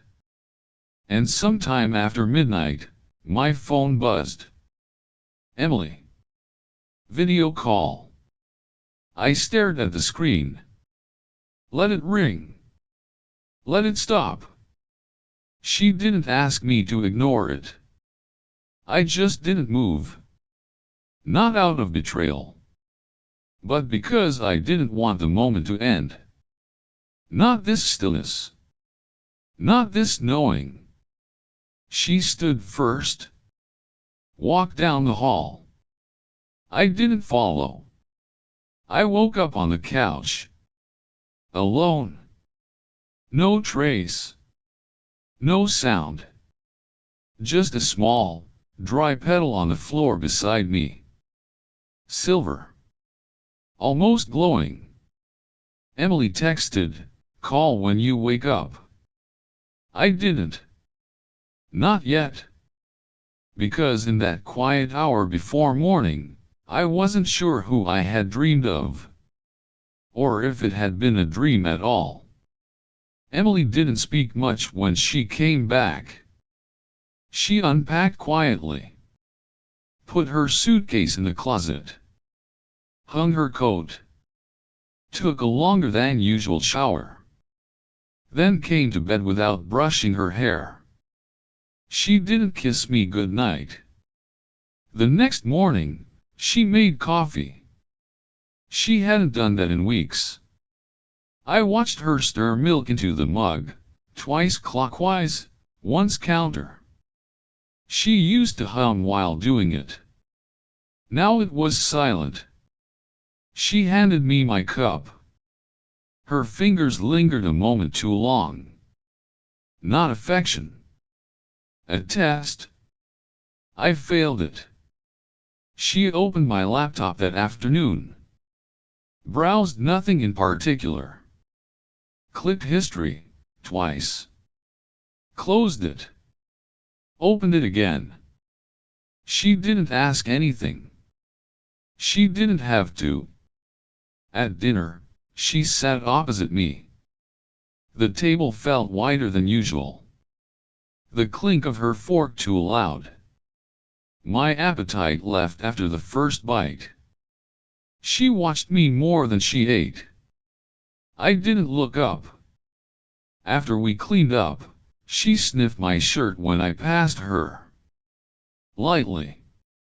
Quickly. She didn't think I noticed. I did. That night in bed, she turned away before I got in. Didn't say good night. I didn't say it either. She didn't ask questions. But her silence wrapped tighter each day. Like a wire around the wrist. She began moving things. Subtle changes. Books rearranged. Pillows switched. The blanket folded differently. Looking for something. Or leaving traps. I started waking up before her. Or maybe I wasn't sleeping at all. I dreamed. Constantly. Same dream. The woman in red. Standing in doorways. Watching me from mirrors. Always quiet. Always waiting. Never touching. Emily caught me staring at the hallway one morning. "Is there something you keep seeing?" she asked. I shook my head.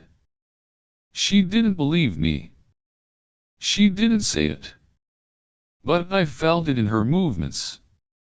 Less softness. More calculation. She started brushing against me deliberately. Testing my reactions. My flinches. My stillness. It broke her heart. Not that I pulled away. But that I didn't react at all. She looked at me over the sink one night, soap on her hands, tears not falling but gathered. "You haven't done anything wrong," she said. "But I don't think I'm in your eyes anymore." I wanted to hold her. Say something. Anything. But my body felt borrowed. Like it belonged to another memory. That night, I lay awake. Emily turned in her sleep, murmured a name. Not mine. Or maybe she didn't speak at all. Maybe I was still dreaming. Because when I opened my eyes, the hallway was empty. But I swore I saw red fading around the corner. And I didn't know who I wanted it to be. Emily stayed. She didn't ask questions anymore. Didn't test me. Didn't touch me unless by accident. We lived like two ghosts in the same house, passing through rooms at different temperatures. She made dinner. I washed the dishes. We talked about grocery lists, not dreams. Weather, not memories. There were no fights. No raised voices. Just courtesy. Clean and empty. One night, I heard her laugh at something on her phone. It sounded like someone I used to know. Someone I might have loved. She turned the screen away before I could see it. I said nothing. The next morning, I went to the bathroom, half asleep. The mirror was fogged from her shower. I wiped it. For a second, I thought I saw her. Not Emily. Her. The red dress. The eyes that didn't blink. The stillness. She was behind me. I turned around. Nothing. But the air was colder. And my heart was louder. I stared at the sink. Then at my hands. Then at the reflection again. Empty. But I couldn't shake the sense that the mirror remembered her. That night, I dreamed of the porch. Of the swing creaking. Of a figure waiting in the dark. I woke to find Emily already gone from the bed. A note on her pillow, back by noon. I sat on the edge of the mattress, fingers against my temples. I didn't cry. Not because I wasn't grieving. But because I didn't know what I had lost. At lunch, I reached into the closet for a jacket. Something fell from the sleeve. A petal. Dry. Pale. Silver. I stared at it in my palm. It hadn't been there before. Or maybe it had. Maybe it had always been there.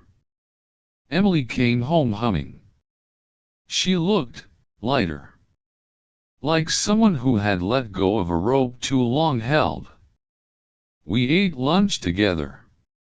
She smiled at something I said.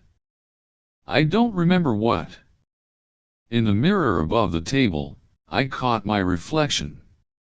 I was looking for her. Not Emily.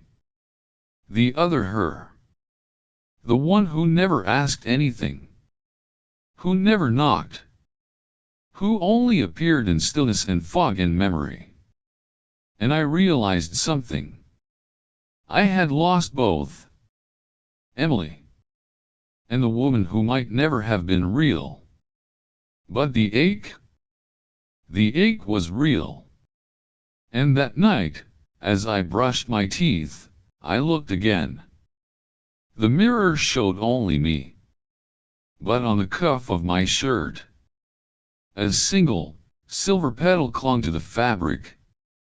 And for the first time, I didn't know whose memory I was wearing. She said it was just one night. That it meant nothing. That I'd never see her again. But now, she's back. And the child in her arms, he has my eyes. My wife doesn't know. And I don't know what scares me more. That the child is mine. Or that he isn't even human. The night was colder than the data had predicted. Tenerife wasn't supposed to be like this.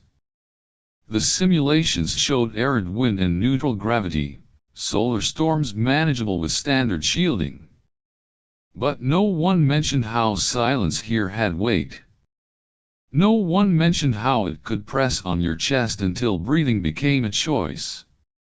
Evan had been grounded for 16 days.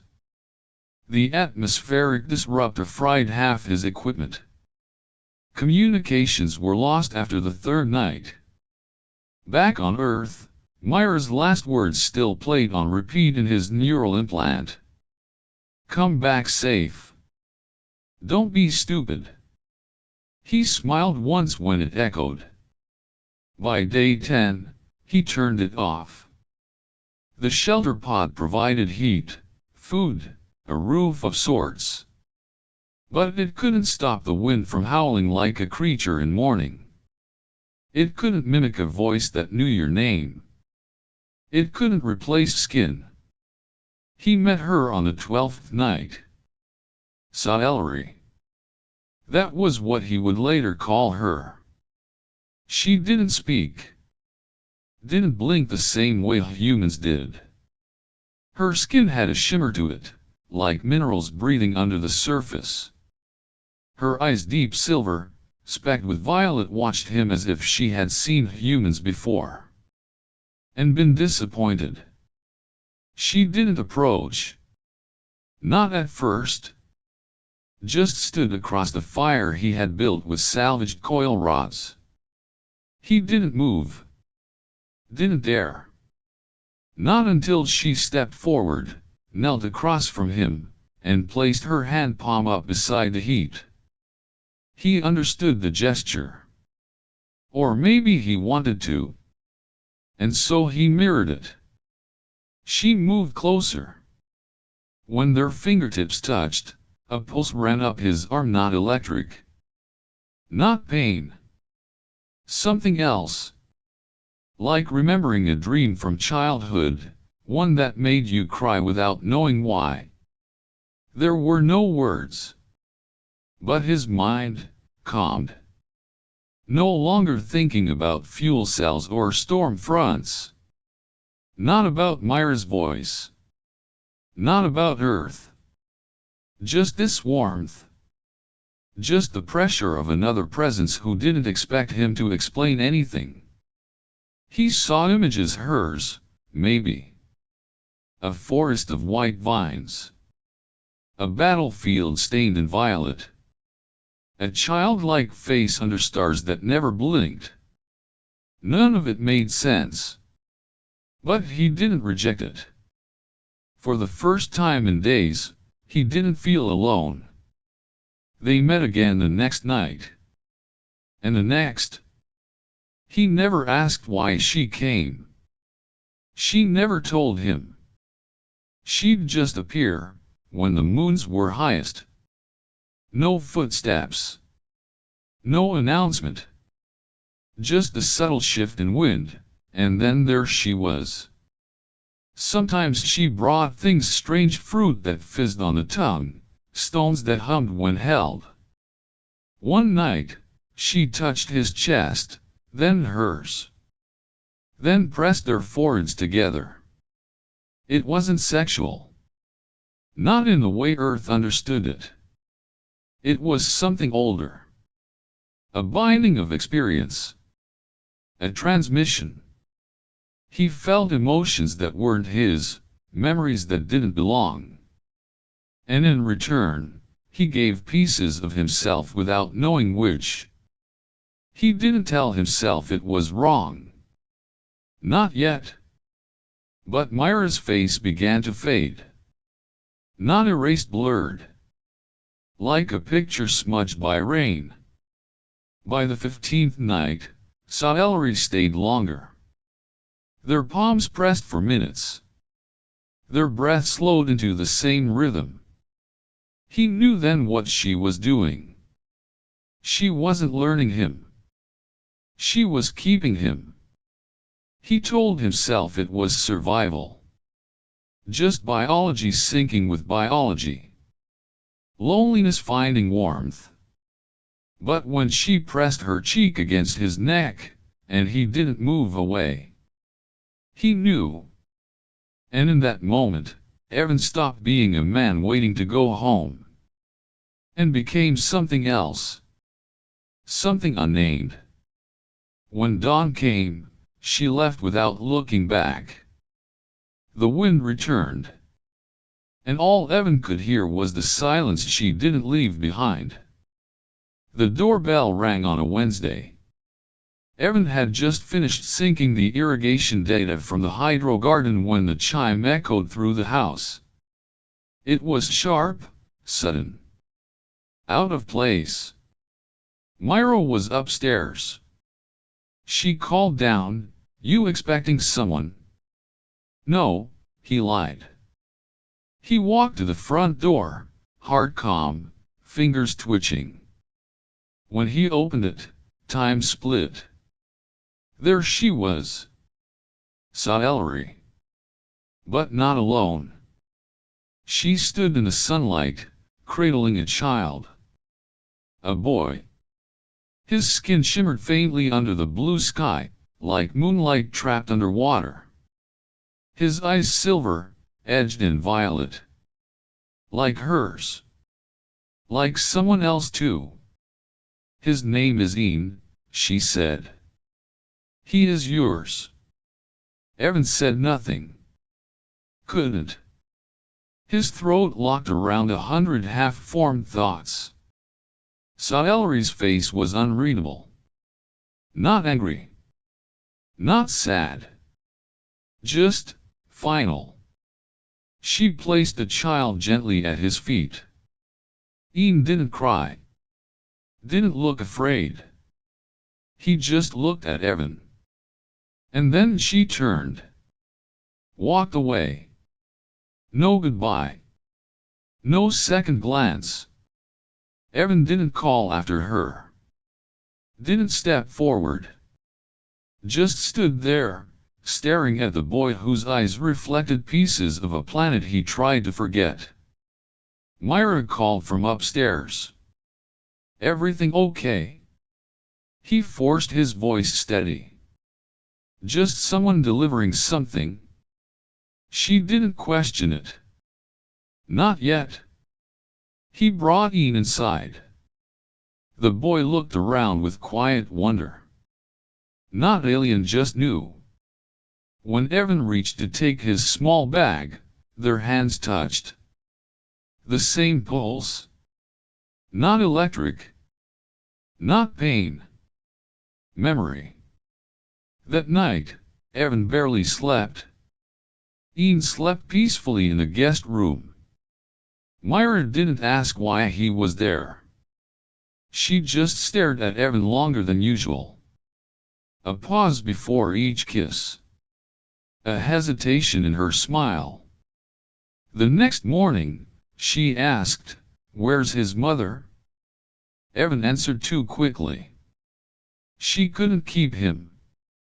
Not a lie. But far from the truth. Over the next week, Ian spoke little. But he listened. He watched. He mimicked. And then, one morning, while Myra poured juice, Ian looked at her and said, "You're not like me?" She laughed at first.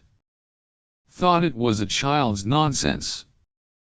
Then he added, "But he is. Half." She froze. The glass slipped from her hand, shattering on the floor. Juice bled across the tiles like something wounded. Evan. He couldn't answer. Not fully. So he didn't.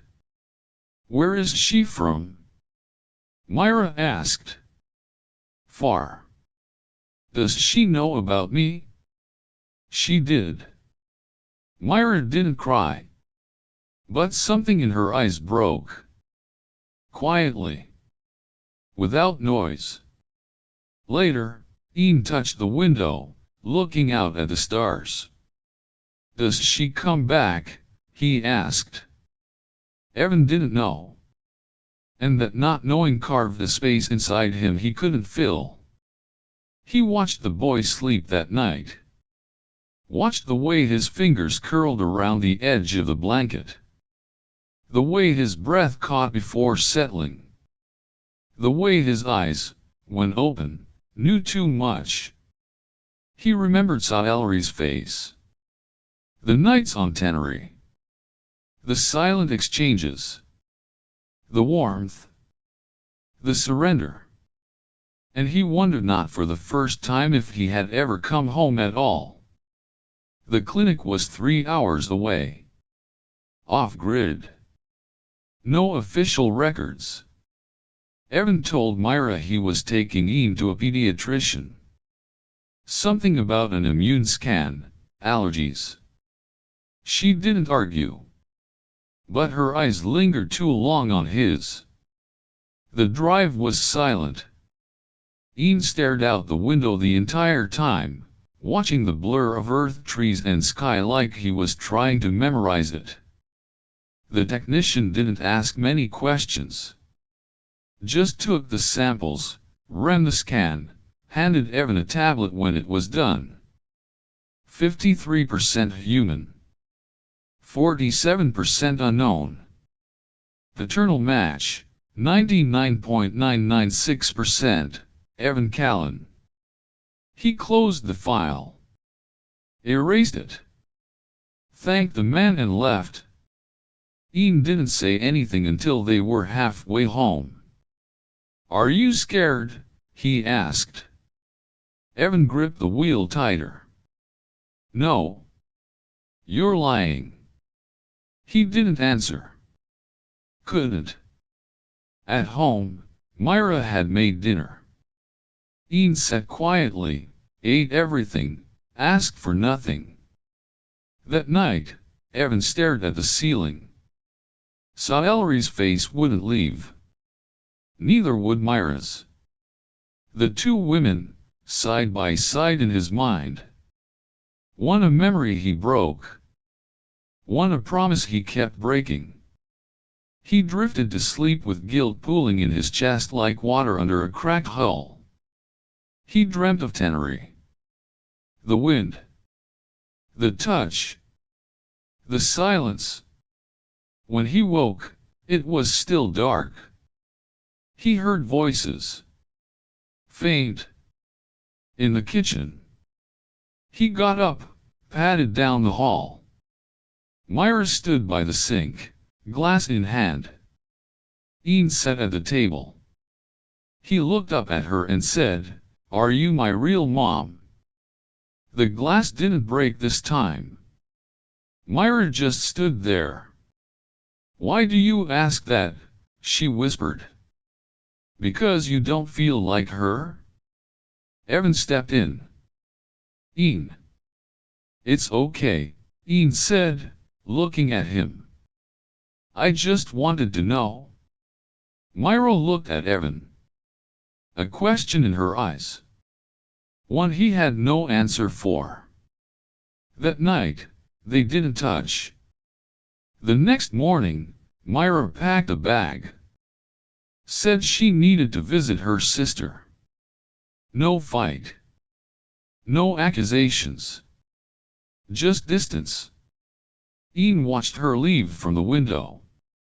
Will she come back? Evan didn't know. Later, Ian sat beside him on the couch. "Did you love her first? Or me?" Evan looked at the boy. He looked so much like Ellery now. Not in features. In presence. In the way he sat still but made the air feel charged. "You came after," Evan said. "That's not what I asked." He couldn't answer. And Ian didn't push. That night, Evan found himself back in Tenerife again. In dreams. The color of the soil. The way the moons didn't blink. Saw Ellery's hands. The way she never asked. The way he always stayed. When he woke, Ian was standing at the doorway. "I heard your dream," he said. Evan sat up. "You what?" "It was sad." He nodded. "Yeah. It was." Ian came closer. "Is that why I exist?" "Because you were sad." And Evan felt something inside him collapse. He pulled the boy into his arms. "No," he said. "You exist because I needed to remember something real." Ian didn't reply. He just leaned into his chest. Neither of them slept again that night. Myra found the device while cleaning the garage. It was tucked inside an old field bag Evan hadn't used in over a year. She opened it out of curiosity, thinking it was a comms unit. Instead, the display flickered to life, projecting a pulsing amber waveform. It labeled itself, Neural Sync Protocol, Tenary.02. There was a log. She tapped it. Playback initiated. No visuals. No sound. Just patterns. Waveforms intertwined. Emotive resonance spikes. A sync. It wasn't hard to understand what it meant. Not for someone who'd seen enough tech. Enough war reports. Enough loss. She turned it off and set it on the table. Then waited. Evan came in from the greenhouse with dirt on his hands. He froze when he saw it. Where did you? Was it love? He looked at her. The question hung there like the heat before a storm. He opened his mouth. Closed it. Looked down. Myra exhaled slowly. Walked past him. Opened the fridge. Poured water. The clink of glass loud in the stillness. I'm not asking if you slept with her, she said. I'm asking if you gave her the pieces of you I've been waiting to see again. He leaned against the counter. Shoulders hunched. Voice barely audible. I don't know. Yes, you do. Silence. Ian walked in, barefoot, rubbing his eyes. He paused, sensing the tension. Looked between them. You're fighting. No, Myra said. Too fast. Evan forced a smile. Go back to bed, bud. We're okay. Ian didn't move. Then, softly, she didn't mean to hurt you? Myra blinked. How do you know that? She asked. I just feel it. He turned and padded away. Myra stared after him. Then at Evan. I don't know how to live with this, she whispered. He nodded. Neither do I. Later, he stood in the doorway of the room. Myra lay with her back to him. I'm sorry, he said. She didn't move. He sat on the edge of the bed, hands clasped. It wasn't supposed to mean anything. I didn't know it could. But it did, she said. And now it always will. In the morning, Myra made coffee. Didn't speak. The mug sat at Evan's place. Steam curled like a question with no mark at the end. He picked it up. Sipped. Burned his tongue. Didn't flinch. The door creaked as Ian entered. He sat next to Evangelist, looked up. You dreamt about her again? Evan nodded. She misses you too, Ian said. No one responded. Outside, the sky was clear. But the house held a silence thicker than clouds. It happened on a Tuesday. The sky was too quiet. No birds, no wind.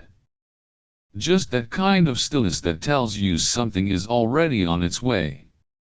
Evan opened the door before she even knocked. Saelry stood there. Not as he remembered her, no, something softer in her edges now. Her armor was faded, cracked in places. Her eyes were tired. But when they looked at him, there was no accusation. No longing. Only the echo of a truth they both carried. She didn't ask to come inside. She only held out a small device. Oval. Black. Pulsing slowly like a heart too afraid to beat fast. For him, she said. So he'll know he wasn't a mistake. Evan took it. Their fingers touched briefly. No visions this time. No sync. Just warmth. She turned to leave. Myra's inside, he said. I know. She's scared. She should be, Ellery said. But there was no cruelty in it. She's strong. She must be. She paused at the edge of the steps. Looked up. Tell him I came back. But only once. Then she vanished. Like fog melting under morning light. Evan closed the door and turned. Myra was standing in the hallway, arms crossed, gaze low. Ian beside her, holding her hand. He handed Myra the device. Didn't say a word. She looked at it. Looked at him. Then crouched and handed it to Ian. This is for you, she said. To know where you come from. And what that means. Ian held it like something alive. Like a secret. Like a story he hadn't earned yet. That night, Myra sat beside him on the bed. I still don't forgive you, she said. I know.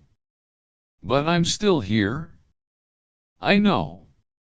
He didn't cry when Ellery left. Didn't cry when Myra packed her bag. Didn't cry when Ian called him father for the first time. But that night, with the house quiet, and the stars pushing against the window glass, he held the device in both hands, and pressed play.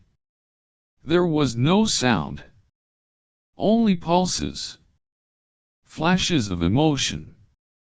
A map of feelings left behind.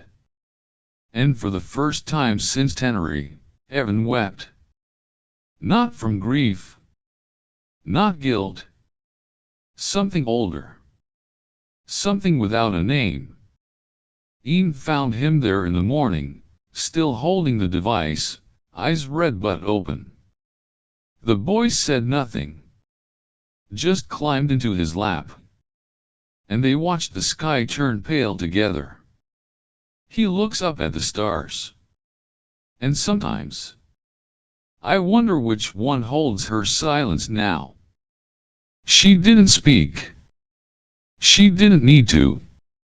The way her fingers traced the edge of my shoulder told me everything. I wasn't alone anymore.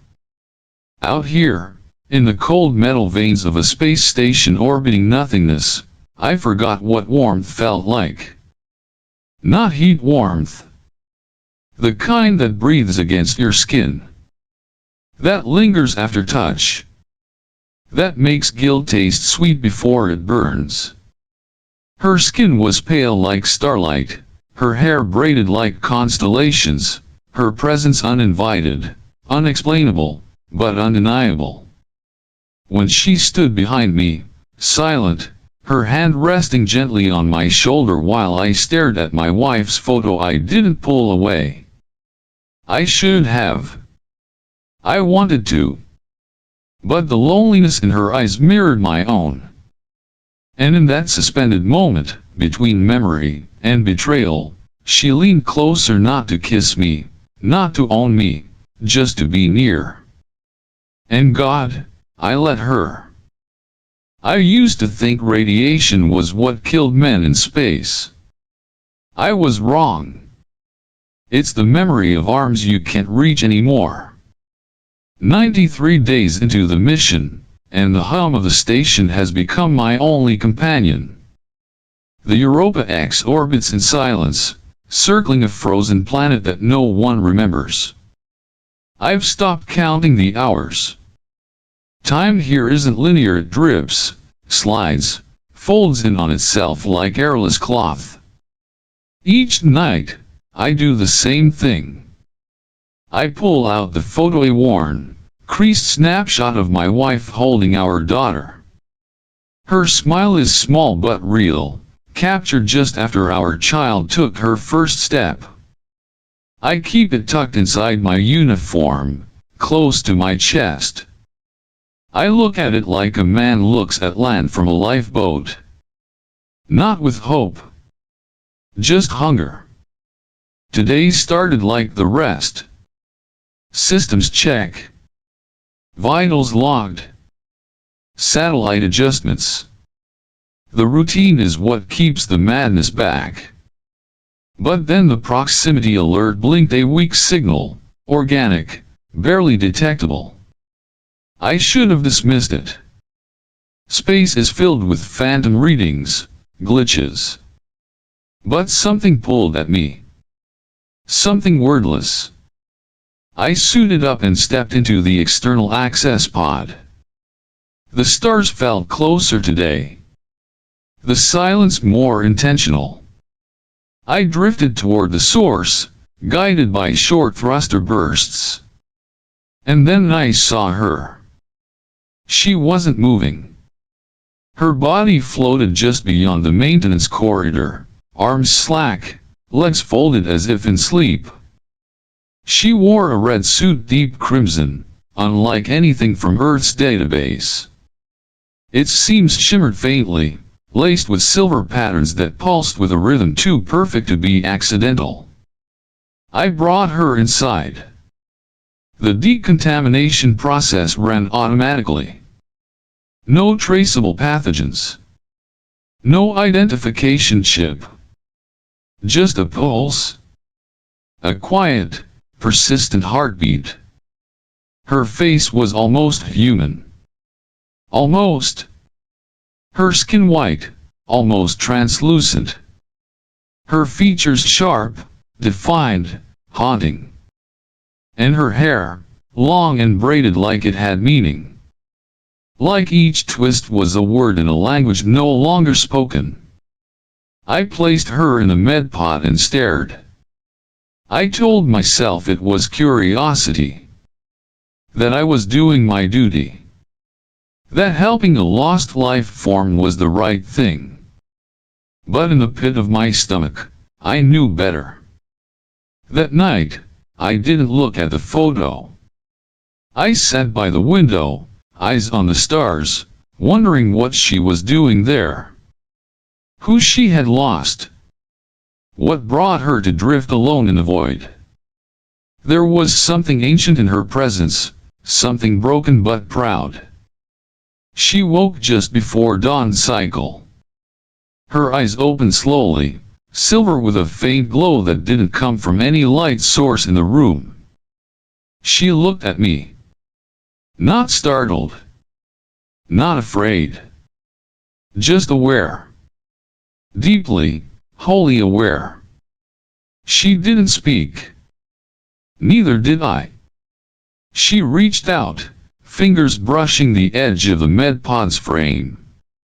Her hand was slender, too graceful for this world. Her gaze dropped for a moment to the floor, then returned to me. In that silence, something passed between us. Not desire. Not yet. But recognition. It struck me then that I had not truly felt seen in months. Maybe years. My wife loved me, of that I was sure. But love through a screen, through time delays and static interference, is not the same. It's not a presence. It's not breath shared in the same room. This girl, this being, looked at me like she knew what it was to lose warmth. To miss a touch so long you forgot the shape of it. I didn't even know her name. The station logs would demand a full report. Protocol dictated I isolate her, run scans, alert central. But I didn't. Not yet.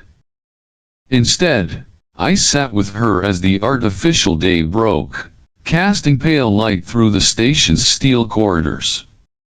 She turned her face toward it slowly, as if remembering what sunlight used to feel like.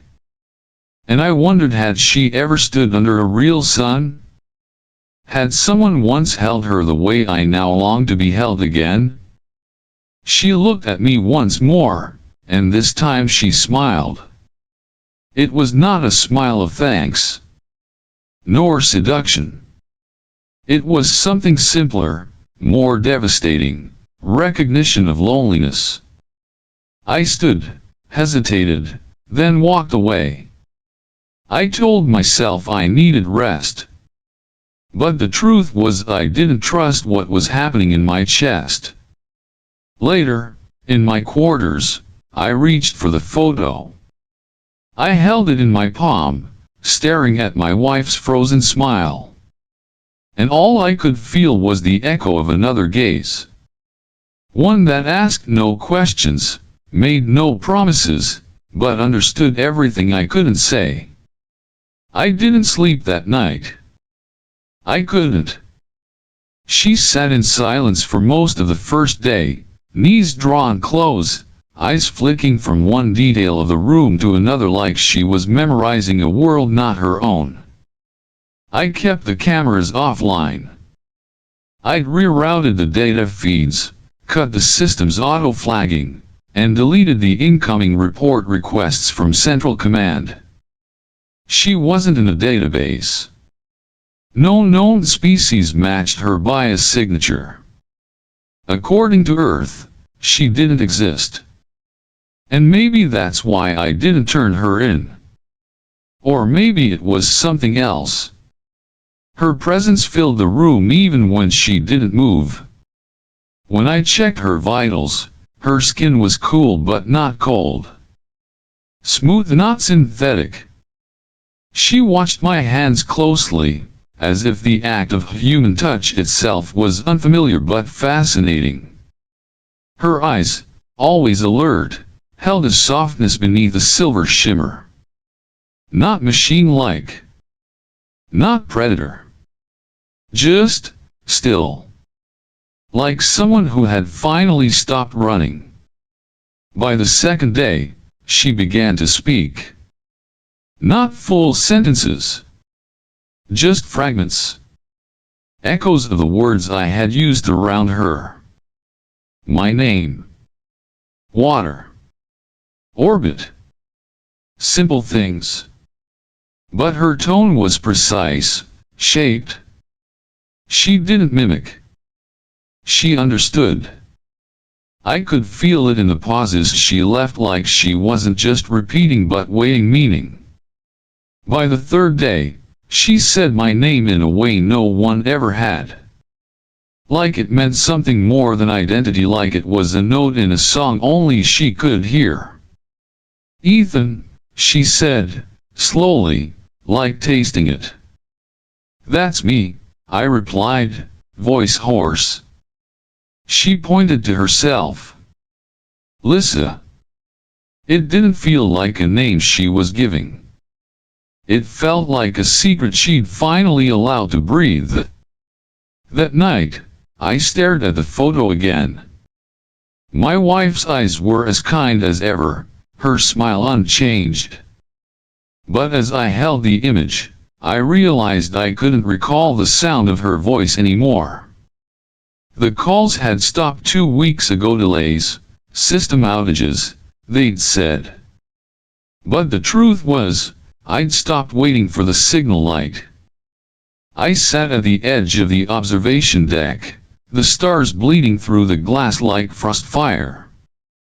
Behind me, I heard the soft shift of footsteps.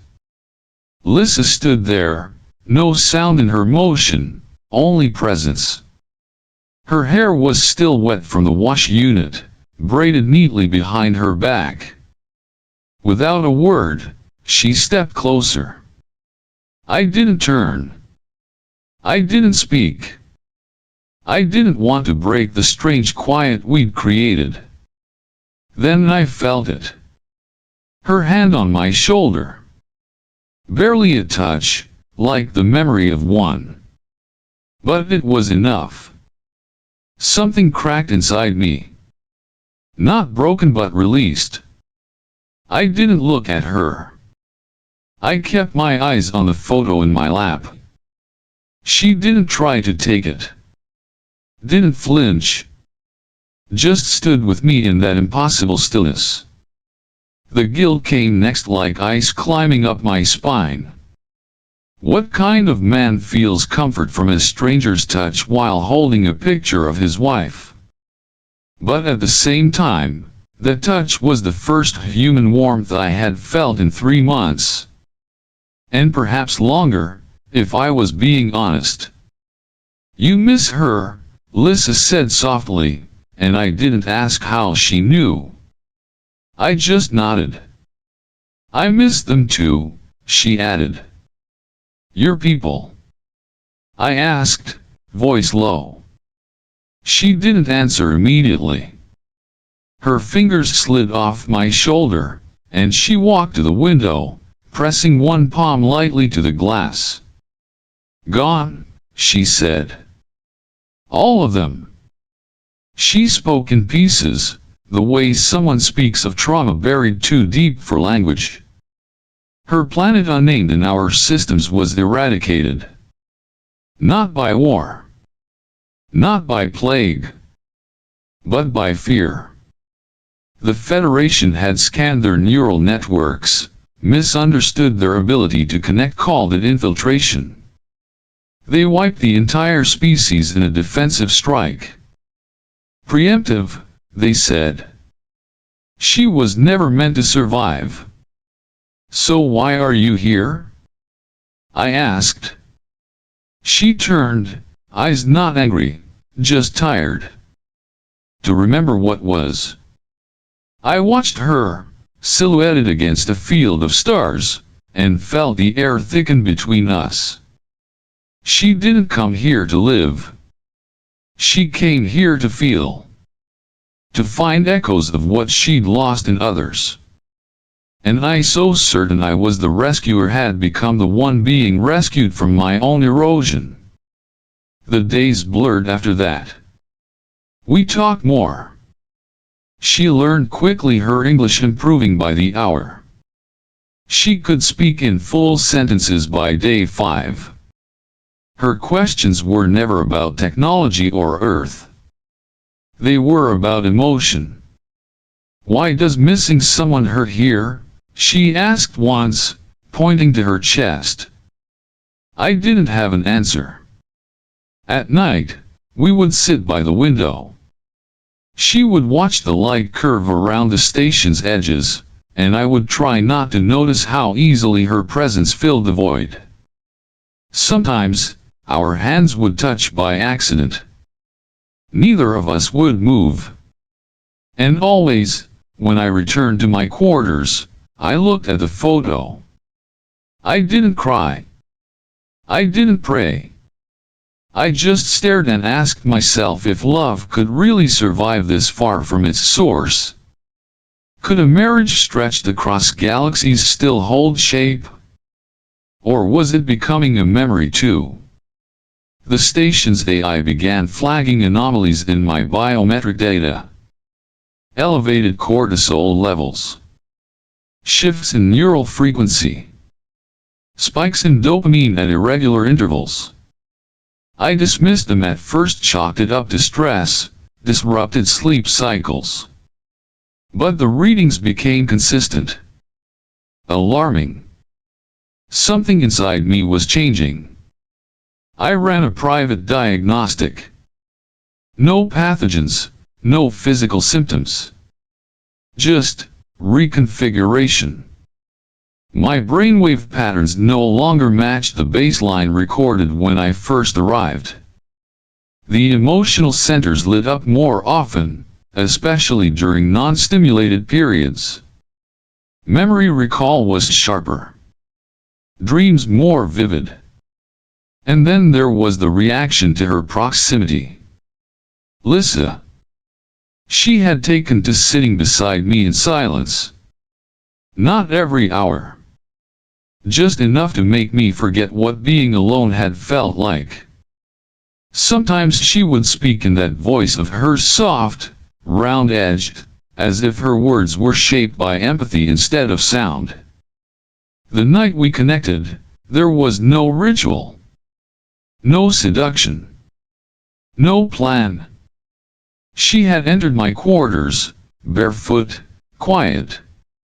Her braid had unraveled slightly, and she looked less like a visitor from another world, and more like a woman searching for something familiar.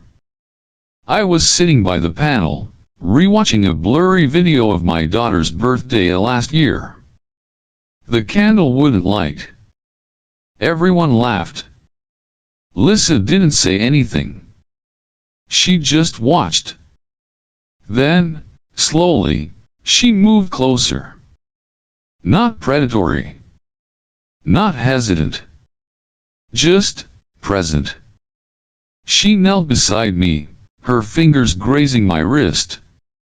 The screen dimmed, but neither of us moved. Her eyes found mine, and for the first time, I felt like someone was inside my head, not intruding, not taking, just witnessing. And then it happened. It wasn't sex, not in a human sense. Our bodies barely touched. But my thoughts unfolded into hers. Memories unspooled. Feelings I hadn't voiced in years surged to the surface: grief, guilt, longing, joy. She didn't flinch.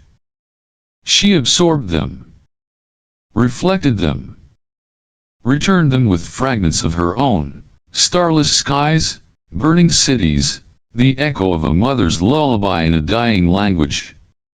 When it ended, I wasn't exhausted. I was hollowed out, but gently. As if someone had cleaned a wound I didn't know I carried. She whispered one thing before she left: "You're not broken. You're adapting." The next day, I couldn't concentrate. My hands shook when I held the photo. My wife's smile no longer grounded me, it haunted me. Like a promise I wasn't sure I had the strength to keep. The emergency beacon lit up that afternoon. A message from Earth. My wife. The delay was long. Her voice came through fractured. But her words were clear enough. "Ethan, I don't know if it's just distance or something else. But you're different. Even in your messages. You feel far. Not in space. In spirit." I stared at the screen, unable to reply. How do you tell someone you still love them, but that love no longer lives where it used to? Lisa found me later. I was sitting in the hydroponic bay, staring at the only living plant on board. A sunflower. Half grown. Half dying. "You heard from her," she said. I nodded. "Does it hurt?" "Yes."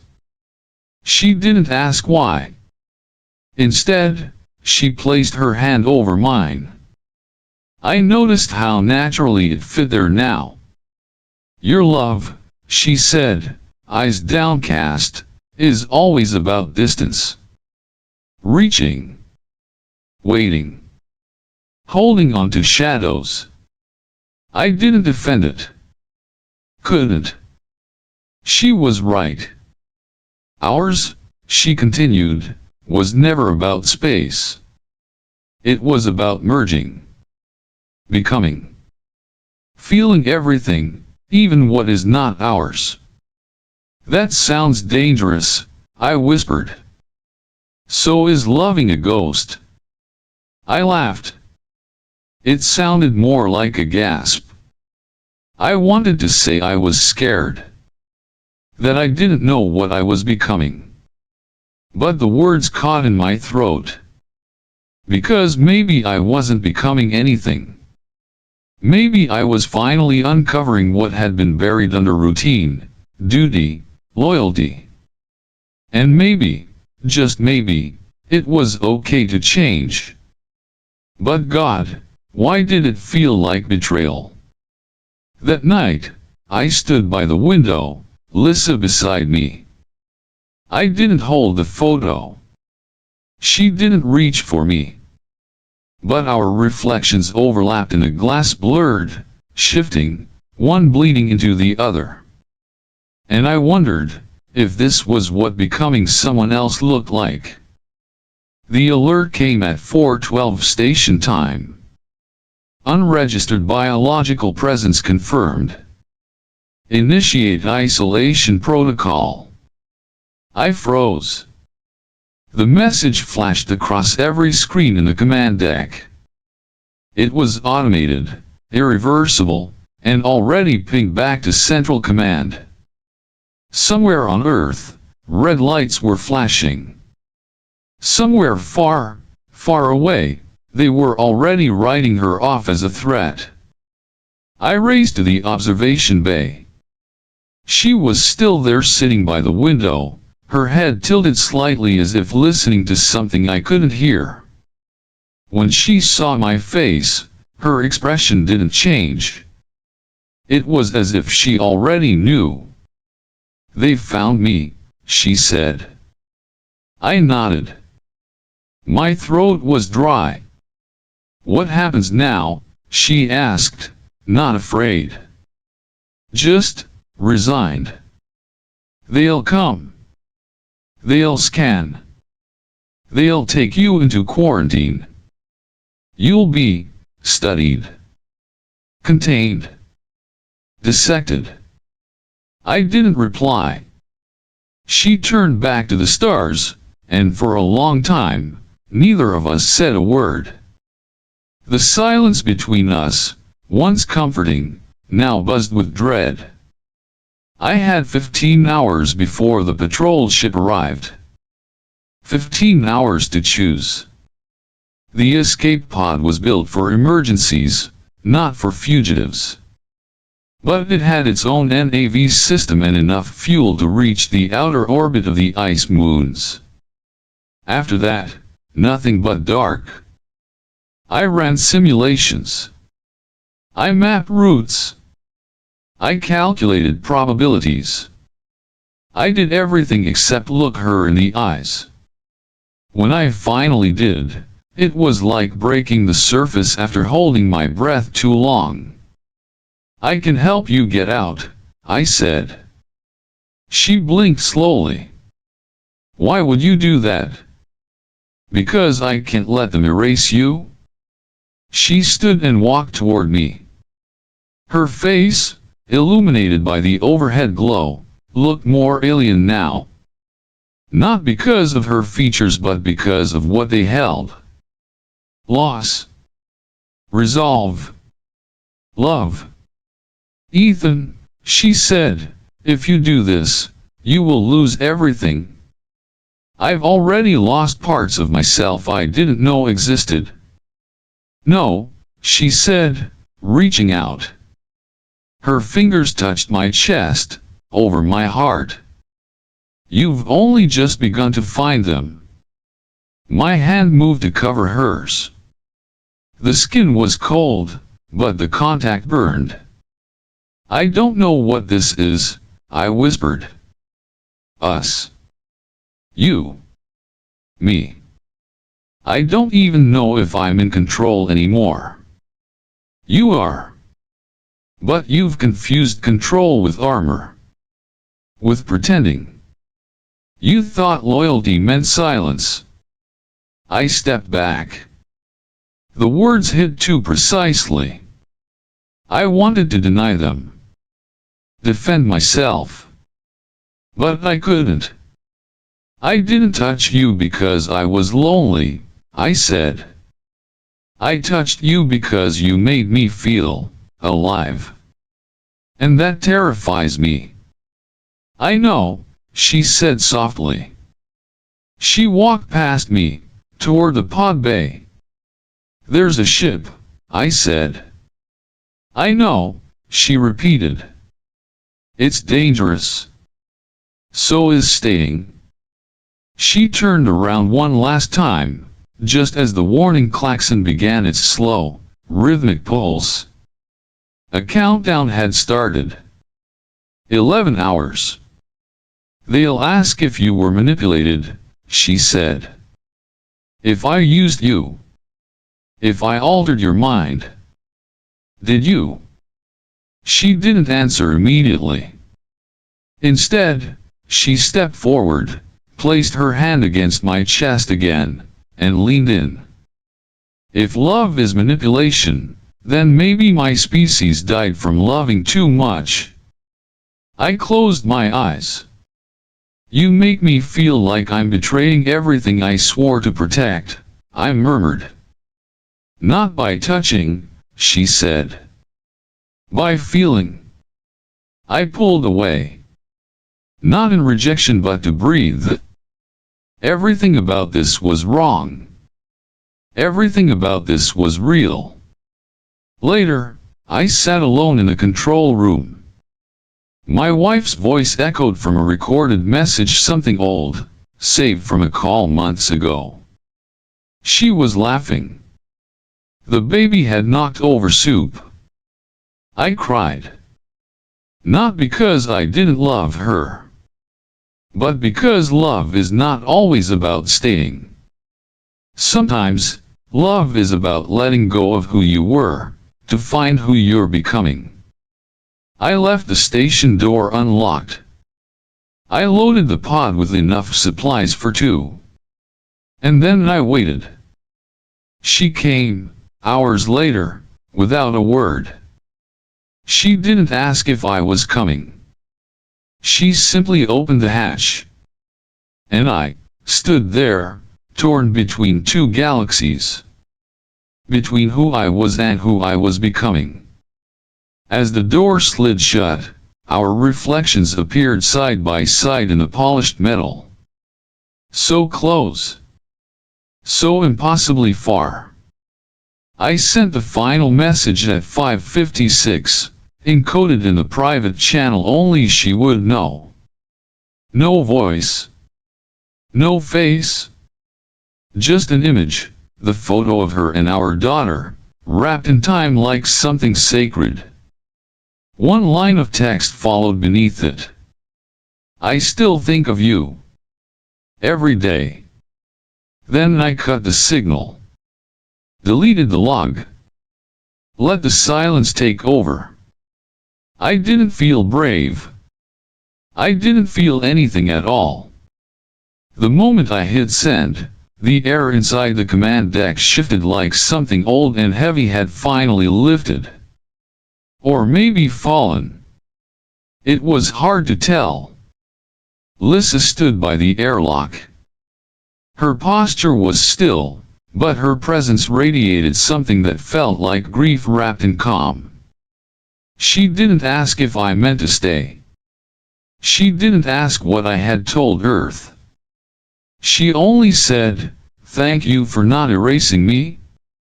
The escape pod was small, barely enough room for 2 people and the basic essentials.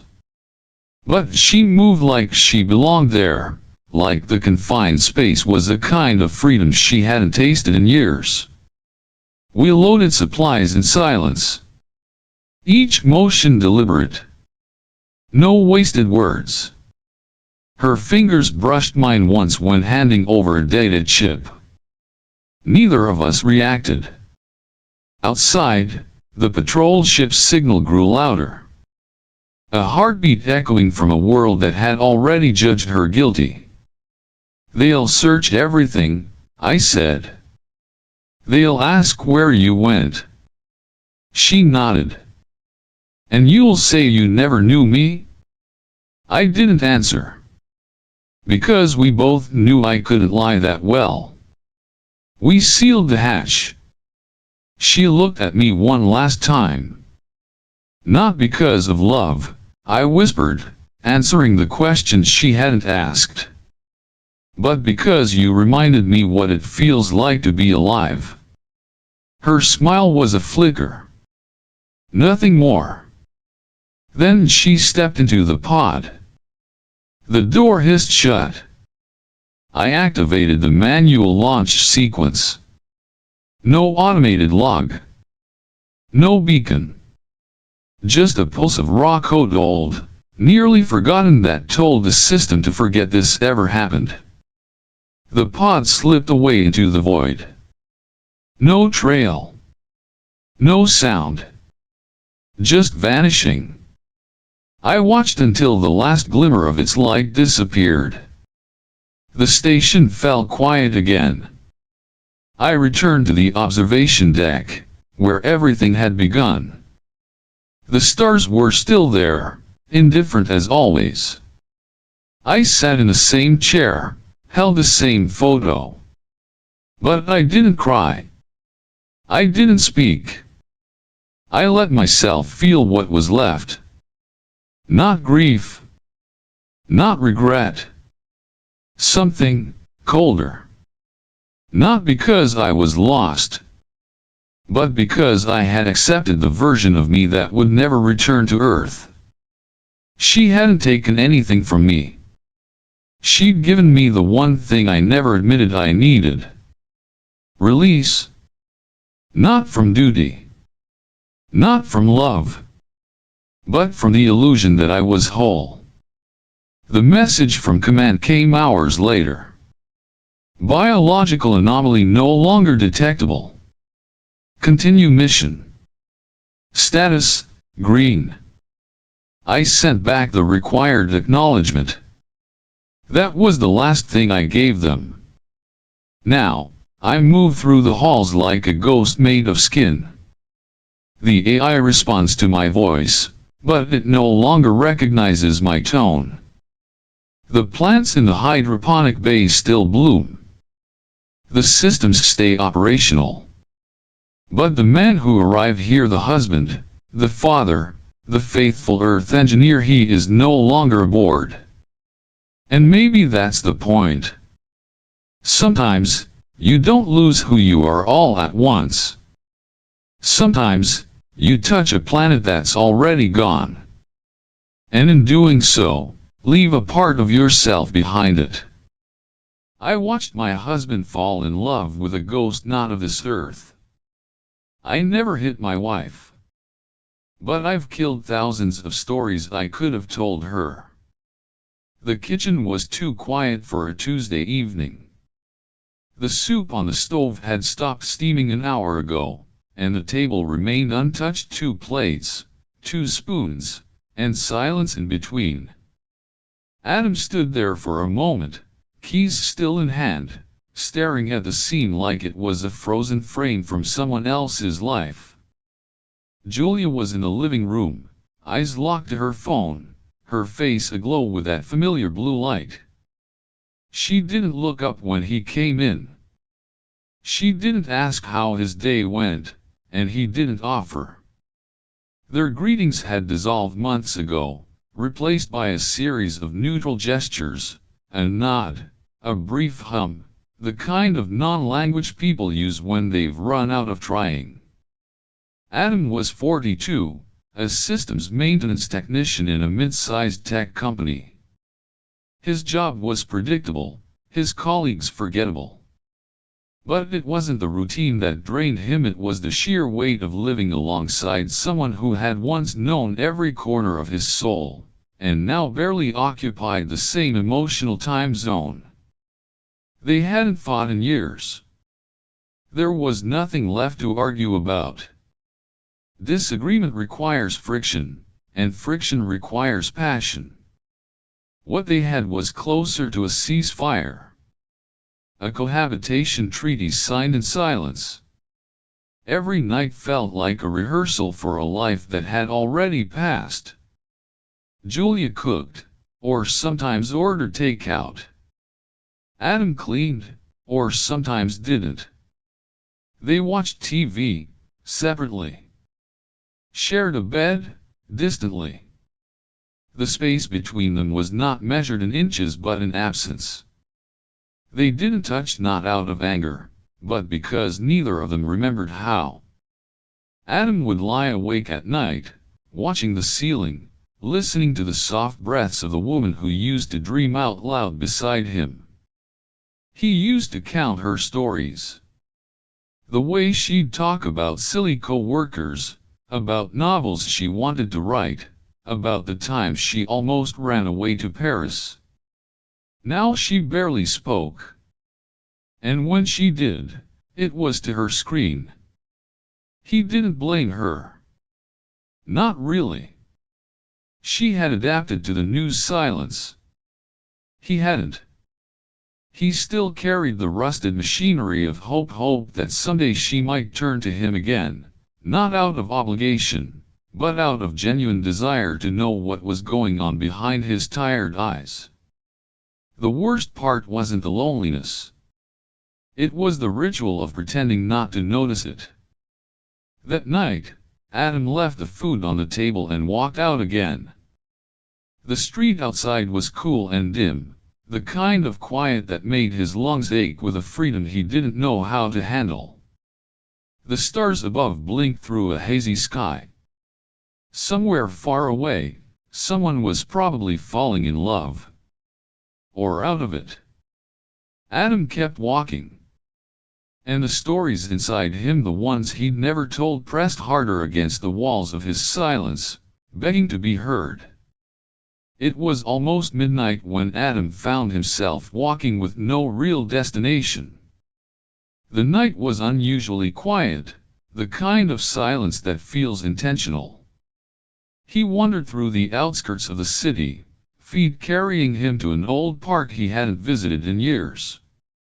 The lake shimmered faintly under the half-hearted moonlight, its surface barely disturbed by the occasional breeze. He saw her before he fully understood what he was seeing. A girl, no, a woman, collapsed near the edge of the lake, her body curled inward like a question mark.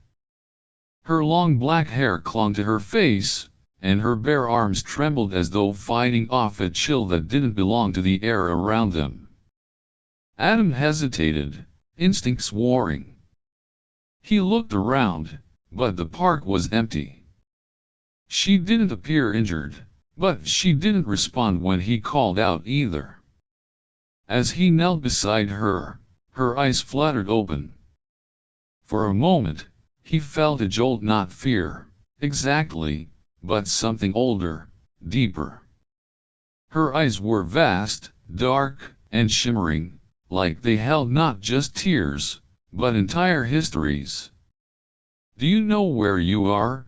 he asked. She blinked slowly, her lips barely parting. "I don't remember."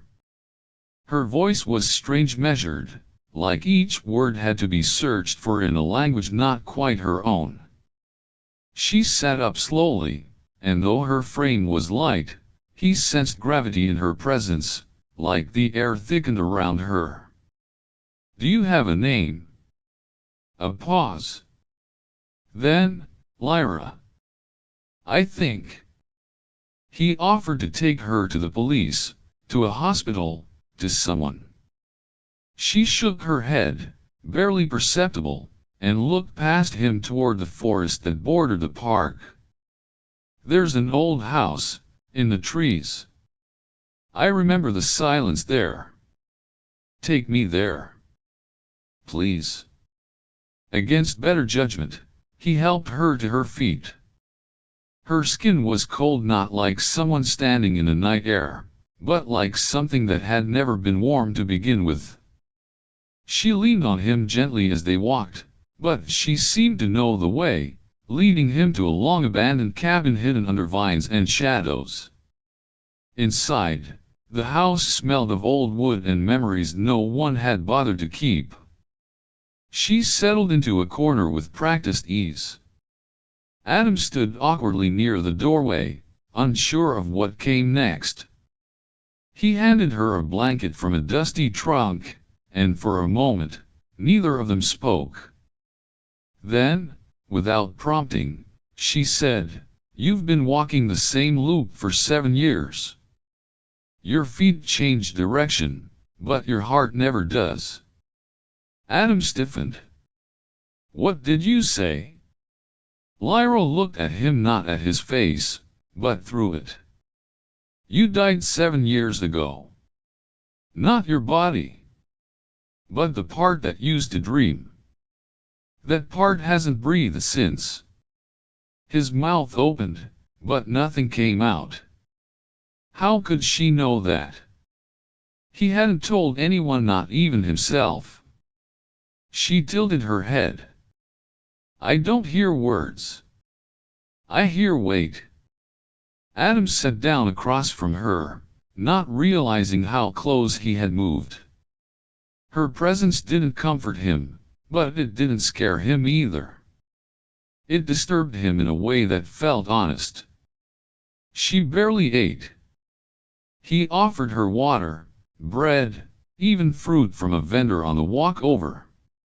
She touched them, considered them, but took only a few bites, as though the act of eating was more performance than need.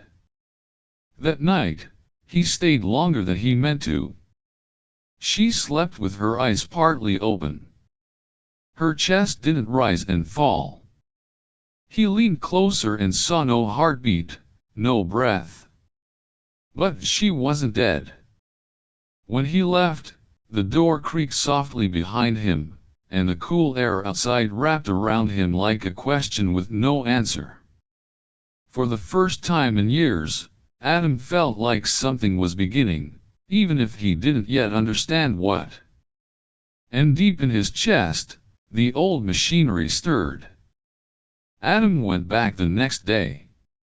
And the day after. He told himself it was curiosity, maybe even guilt, but deep down, he knew better. It was compulsion. There was something about Lyra that pulled him in with a force that defied logic or decency. Each visit unfolded like a confession. But not his. Hers.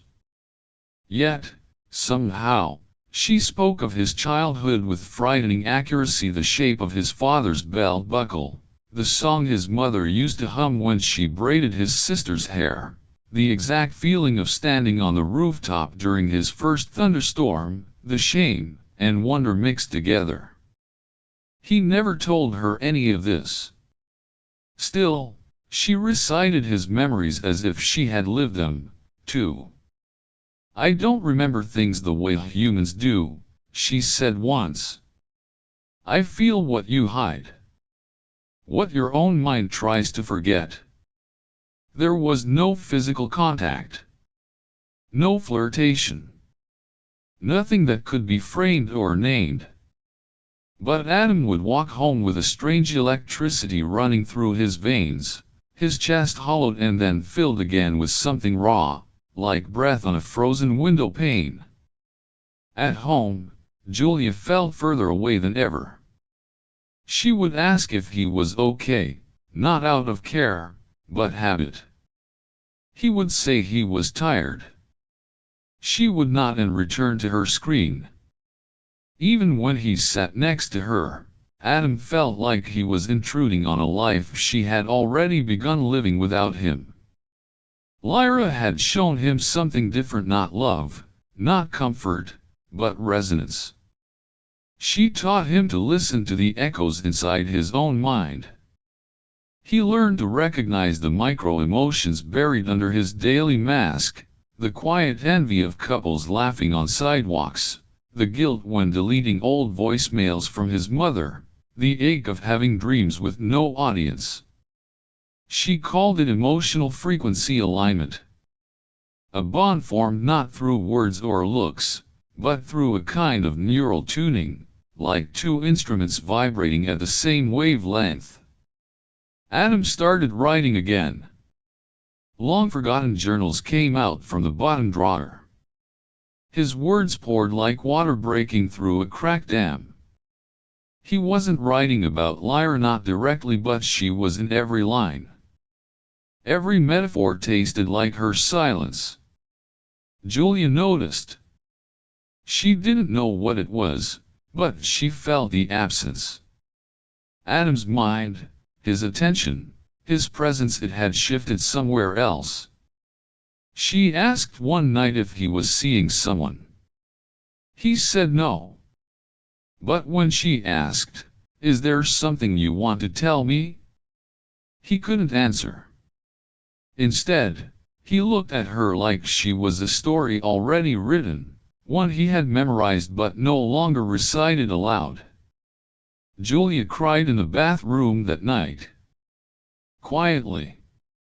Adam stood outside the door and didn't knock. That same night, Lyra whispered something into the dark. "Your soul hums louder when you think of me." And he hated that it was true. Julia followed him. It wasn't planned. At least, not at first. But one night, something inside her snapped. The sound of Adam's keys, the way he slipped out without a word, like a ghost rehearsing disappearance. She waited 5 minutes. Then she put on her coat and went after him. She kept her distance. The streets were quiet. Adam didn't look back. He walked like a man drawn by gravity, like he was returning to something more real than his own home. When he reached the old cabin, Julia hid behind a tree. She didn't expect what she saw, or rather, didn't see. Adam sat alone. No lights, no voice responding. Just him. Talking. To no one. His face was softer than she'd seen in years. Like he was finally being understood. He gestured gently, nodded, smiled to empty space. And then, suddenly, his expression broke. He looked wounded and worshipful all at once. Julia's heart fell through her ribs. Whatever this was, it was worse than cheating. She stepped forward. Her voice cracked like dry wood. "You're in love with someone who doesn't exist." Adam turned slowly. No shame. No denial. Just that strange, tired calm. "No," he said. "She exists. In every place you never followed me into." Julia didn't scream. Her voice had long given up such theater. Instead, she looked at him like a stranger, like someone who had worn her husband's skin but outgrew it quietly. "You're not even touching her," she said. "And still, I'm the one who feels erased." Adam didn't answer. He couldn't. His dreams now ended in that cabin, not in the bed he once shared with Julia. He had begun waking up with Lyra's name on his lips, dreams drenched in light not of this world. In those dreams, Julia was never present. Not because she had died, but because she had never belonged there to begin with. Julia left the cabin before he could speak again. Her tears didn't sting. They just existed. Proof that she had once mattered. Adam remained in the dark, staring at the empty space across from him. "MTNG," he whispered in the language of dreams.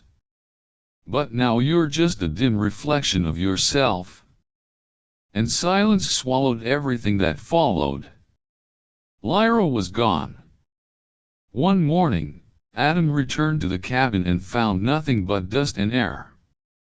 The room where she once sat cross-legged, where her voice filled the quiet, where his soul had hummed, it was all empty. The door creaked the same, but it led nowhere. He searched. First in desperation, then in ritual. He asked around, but no one had seen her. No one remembered a woman like that. When he described her eyes, people smiled politely and stepped back.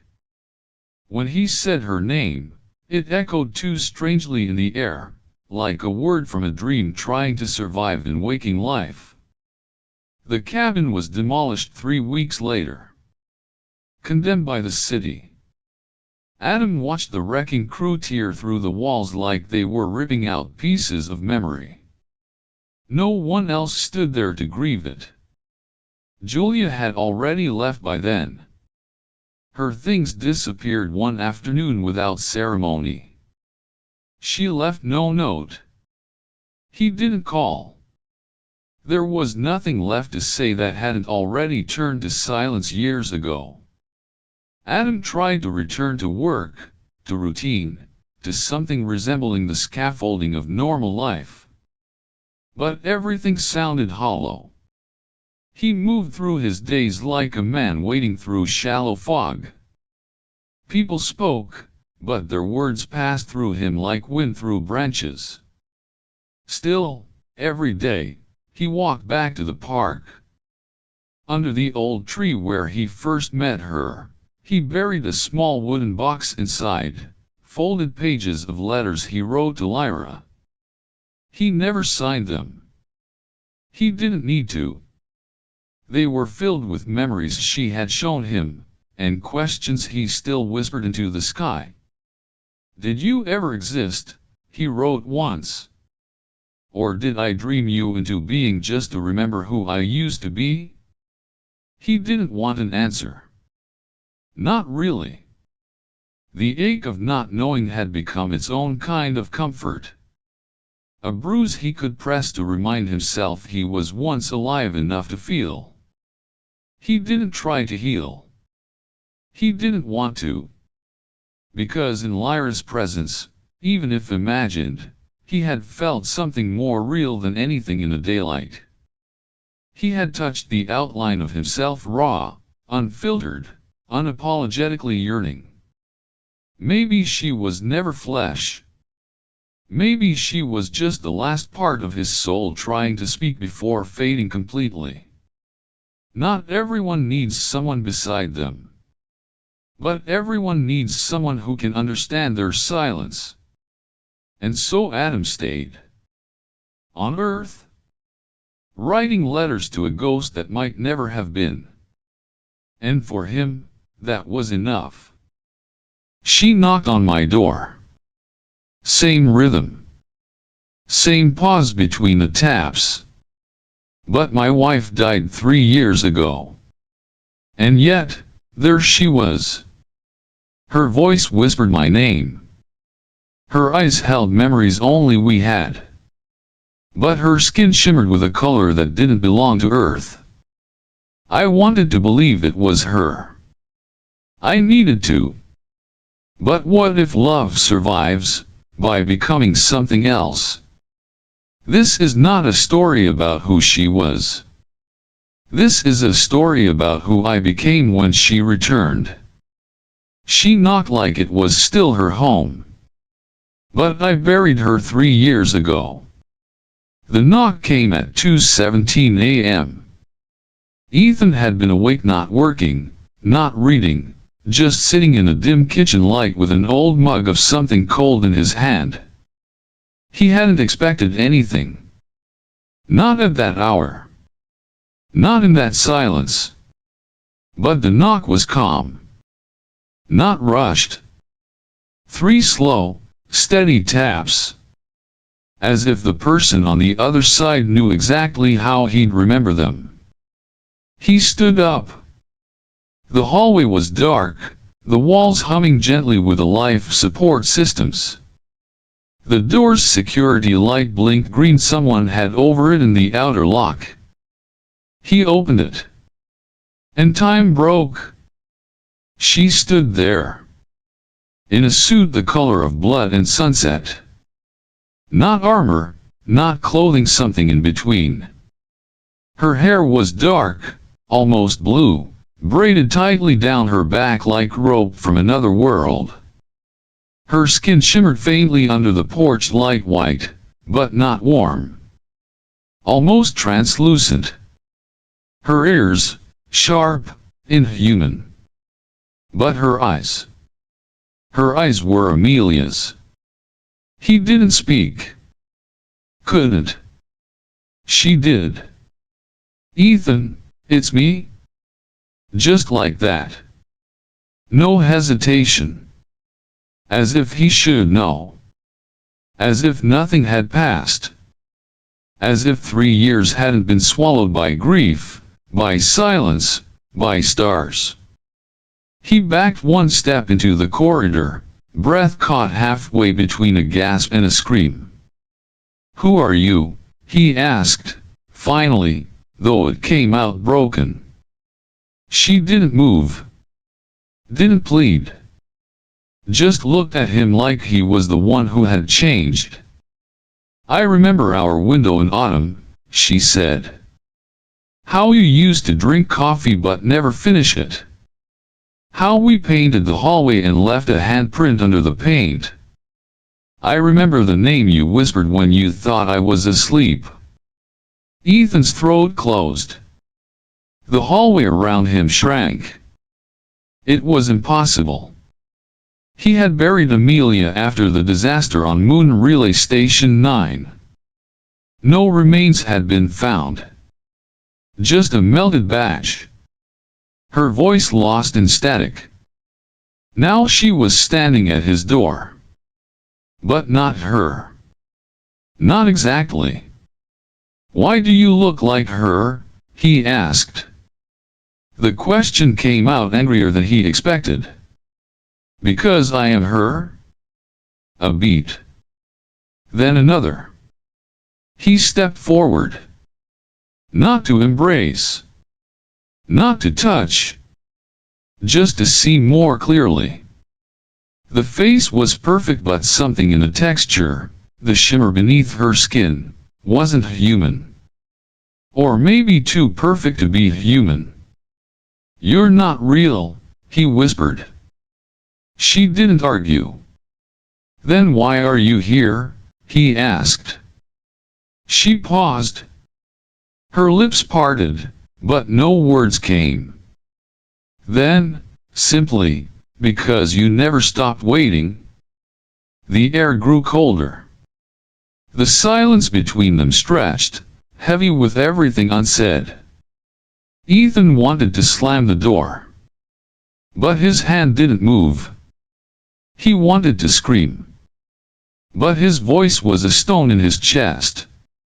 She stood still. He looked at her eyes again.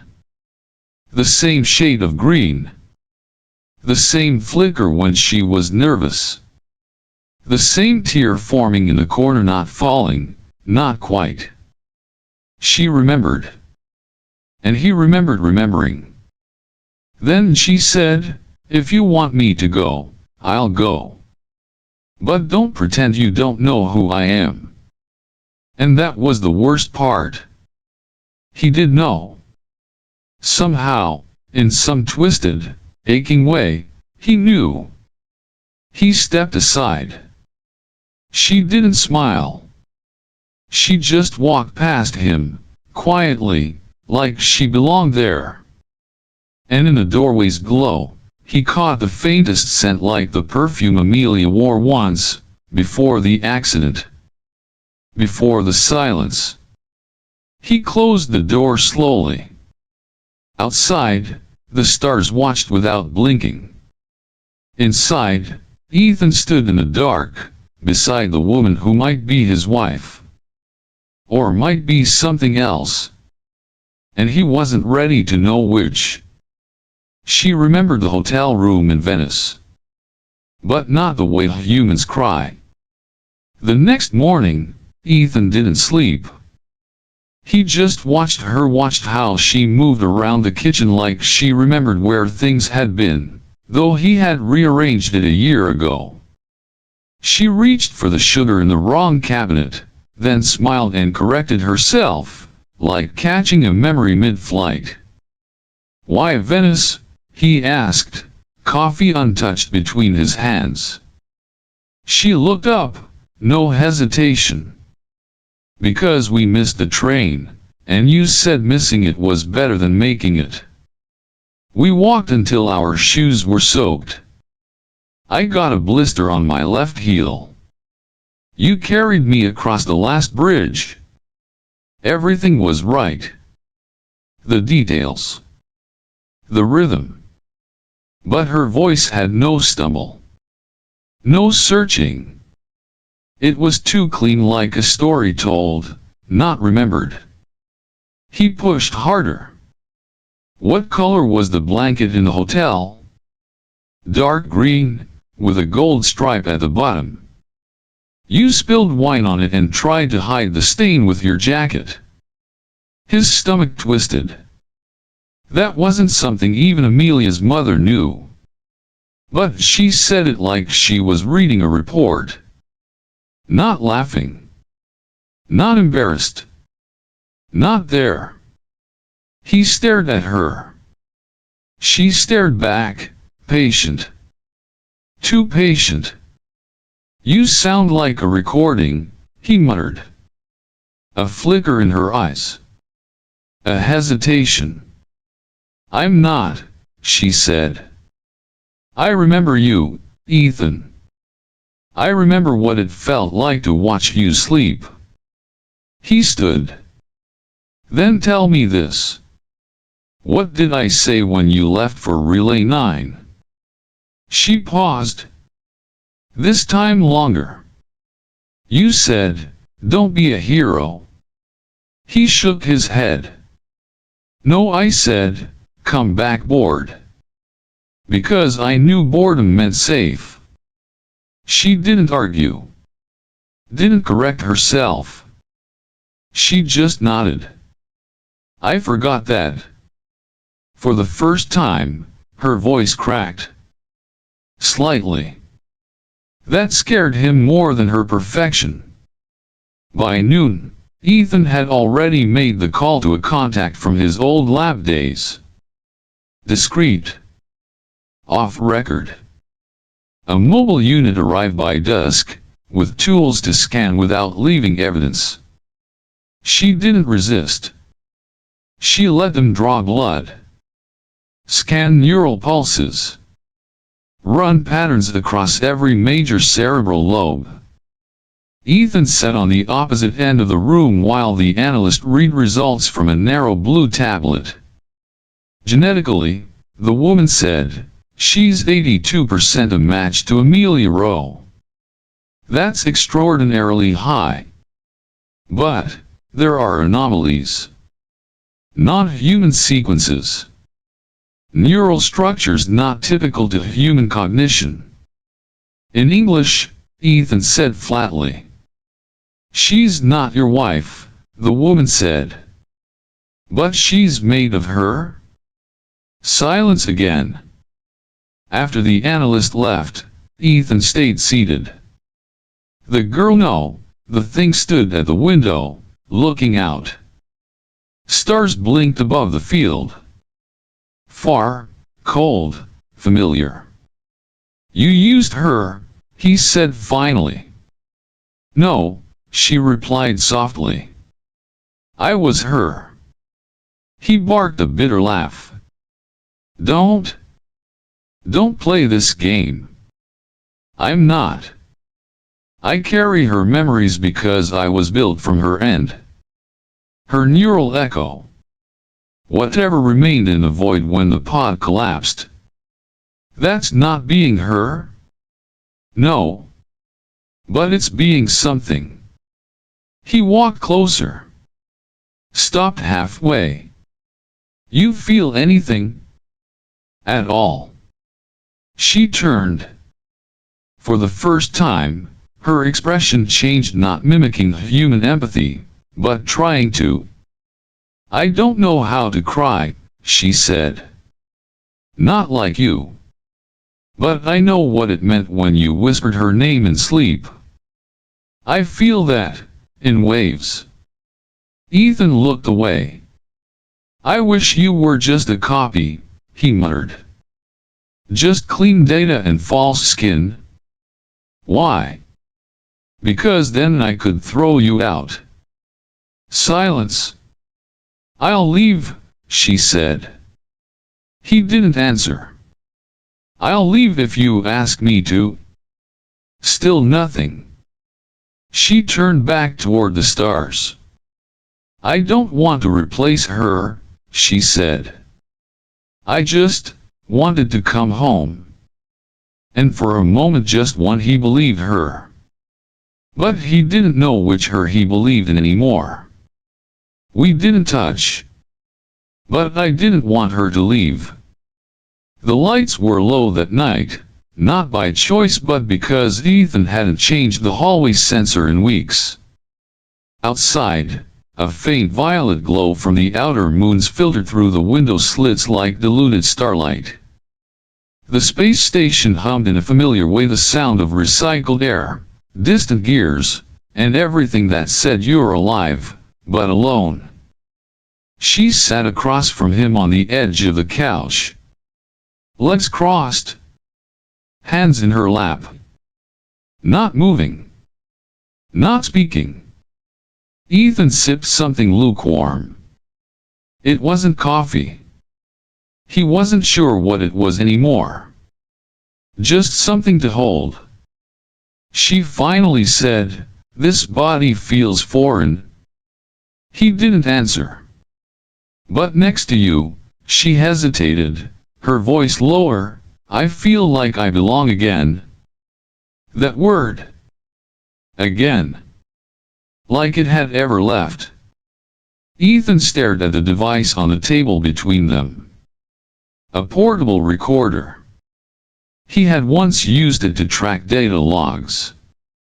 Now it sat silent, picking up nothing but breath. He looked at her face, not quite Amelia, not entirely alien either. The jawline was the same. The way her hair curled near the temple. But the glow beneath her skin, the stillness, the way her pupils didn't quite dilate with a dim light that was new. Or wrong. Or both. The window pulsed as the orbit shifted. He remembered Amelia laughing. A full laugh, head thrown back, in their old kitchen. She had burned the soup. He'd teased her about it for weeks. This version hadn't laughed yet. "You can't sleep?" he asked. She turned her head slowly. "Not in the way you mean. I can enter low energy states. But dreams, no." He nodded. His chest tightened. They stayed in silence again. The kind of silence that felt like someone was about to confess. Or leave. "I used to think," he began, "that grief was something you climbed out of. That one day, it just stops. And it didn't. No. It just changed shape. Became quieter. Sharper in the edges." She watched him. Her eyes didn't blink as often. Her breathing didn't sync with his. But still, something in her gaze made the air feel less empty. He stood up, paced once, then sat down next to her. Not close. But not far. "I should tell you to go," he said. She nodded slowly. "But you won't?" "No." She looked down. The light caught on her eyelashes, too even, too perfect. Not grown. Placed. "You feel guilty," she said.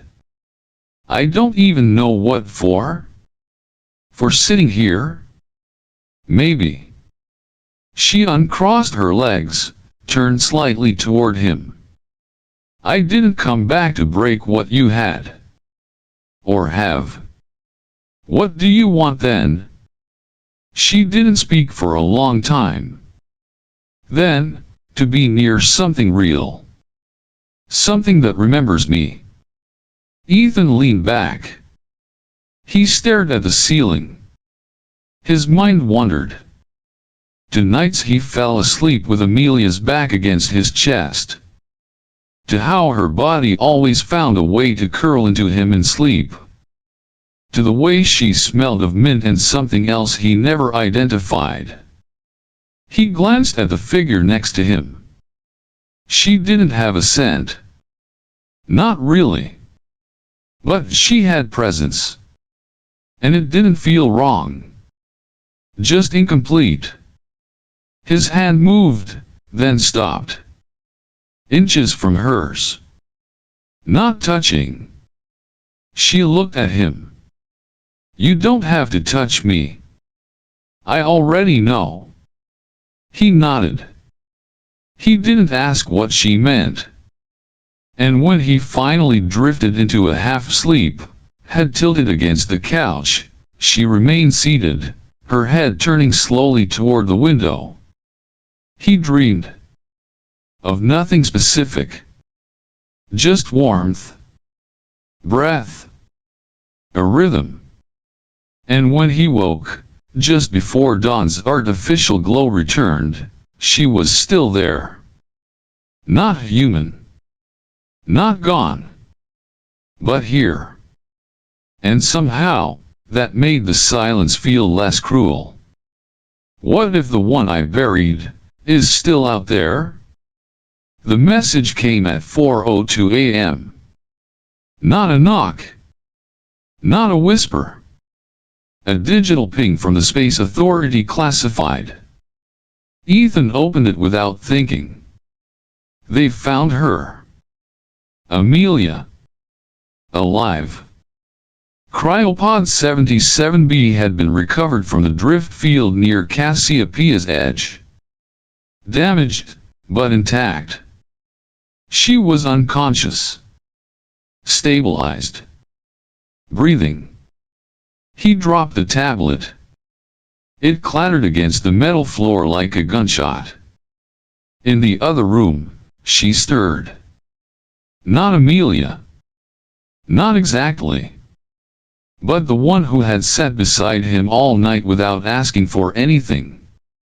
His hands trembled. He walked to the window. The stars looked the same. Cold. Ancient. Uninterested. She appeared behind him. Silent. Always silent. You saw the report, she said. He didn't turn. She's alive, he whispered. I know. Of course she did. The silence between them was louder than any alarm. Finally, he turned. Looked her straight in the eye. You're not her. No, she said softly. Then what the hell have you been doing? She blinked slowly.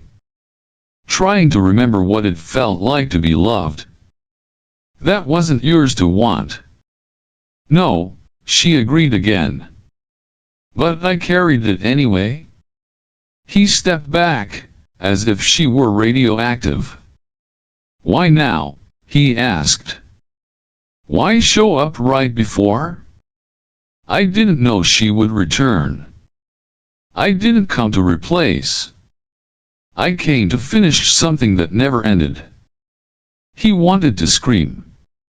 But no sound came. He walked past her, into the room where she had kept her things. No scent. No dust. Just folded presents. He sat. She followed, but didn't sit. You looked at me like I was her, she said. He didn't deny it. I wanted you to be, he whispered. God help me, I wanted it so badly I forgot what real grief feels like. She knelt down, not touching. I was her, she said. Until I became me. His throat closed. I can't do this, he said. I know. You need to leave. She nodded. She stood. He didn't watch her pack. Didn't ask where she would go. The silence now wasn't healing, it was retreat. At the door, she paused. When she wakes up, she said, tell her thank you. For what? For leaving enough of her behind, that I could find myself. Then she left. The door hissed shut. Ethan stared at it for a long time. And all he could think was, I don't know who I lost more. She wasn't my wife. But she was the part of me that survived when my wife died. The room was quiet, the kind that wrapped around your breath and made it feel too loud. Amelia lay still, her vitals a soft, rhythmic pulse on the monitor. Ethan sat beside her, hands folded, eyes tracing the shape of her cheek untouched, untouched by the 3 years that had wrecked him. He had thought the end would bring relief. Closure. A straight line. Instead, it was a loop. On the table beside the bed sat a small, unmarked device. No buttons. No display. Just smooth metal, warm to the touch. She had left it behind. Not with a message. Not with a promise. Just a presence. The first time he picked it up, it buzzed faintly. Like a heartbeat. And in that moment, he remembered the exact temperature of the air when she had said, "This body feels foreign." Not Amelia. Not human. But real.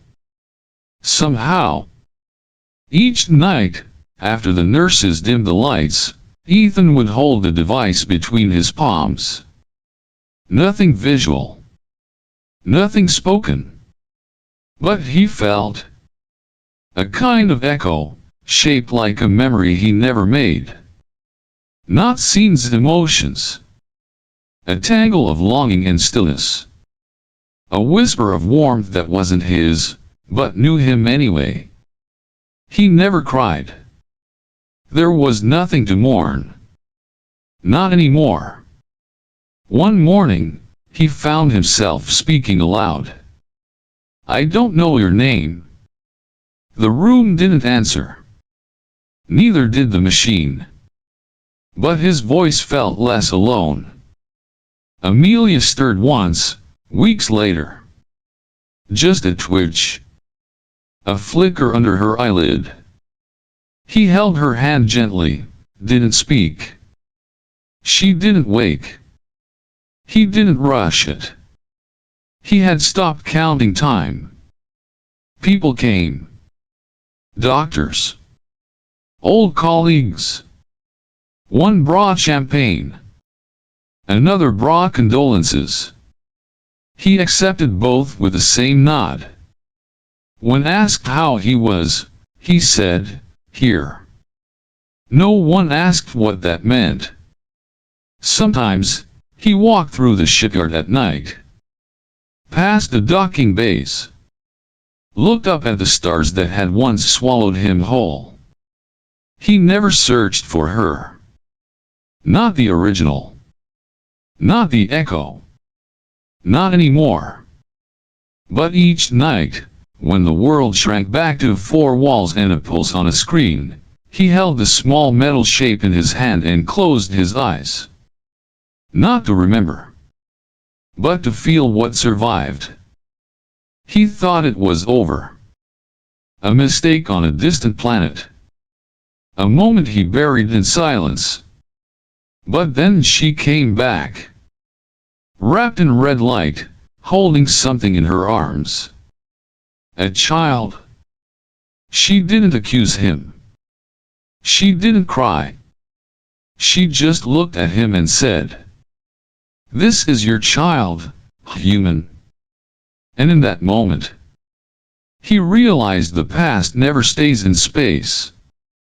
They called it a mission. I called it exile. 9 months stranded on Saraxa after the relay collapsed.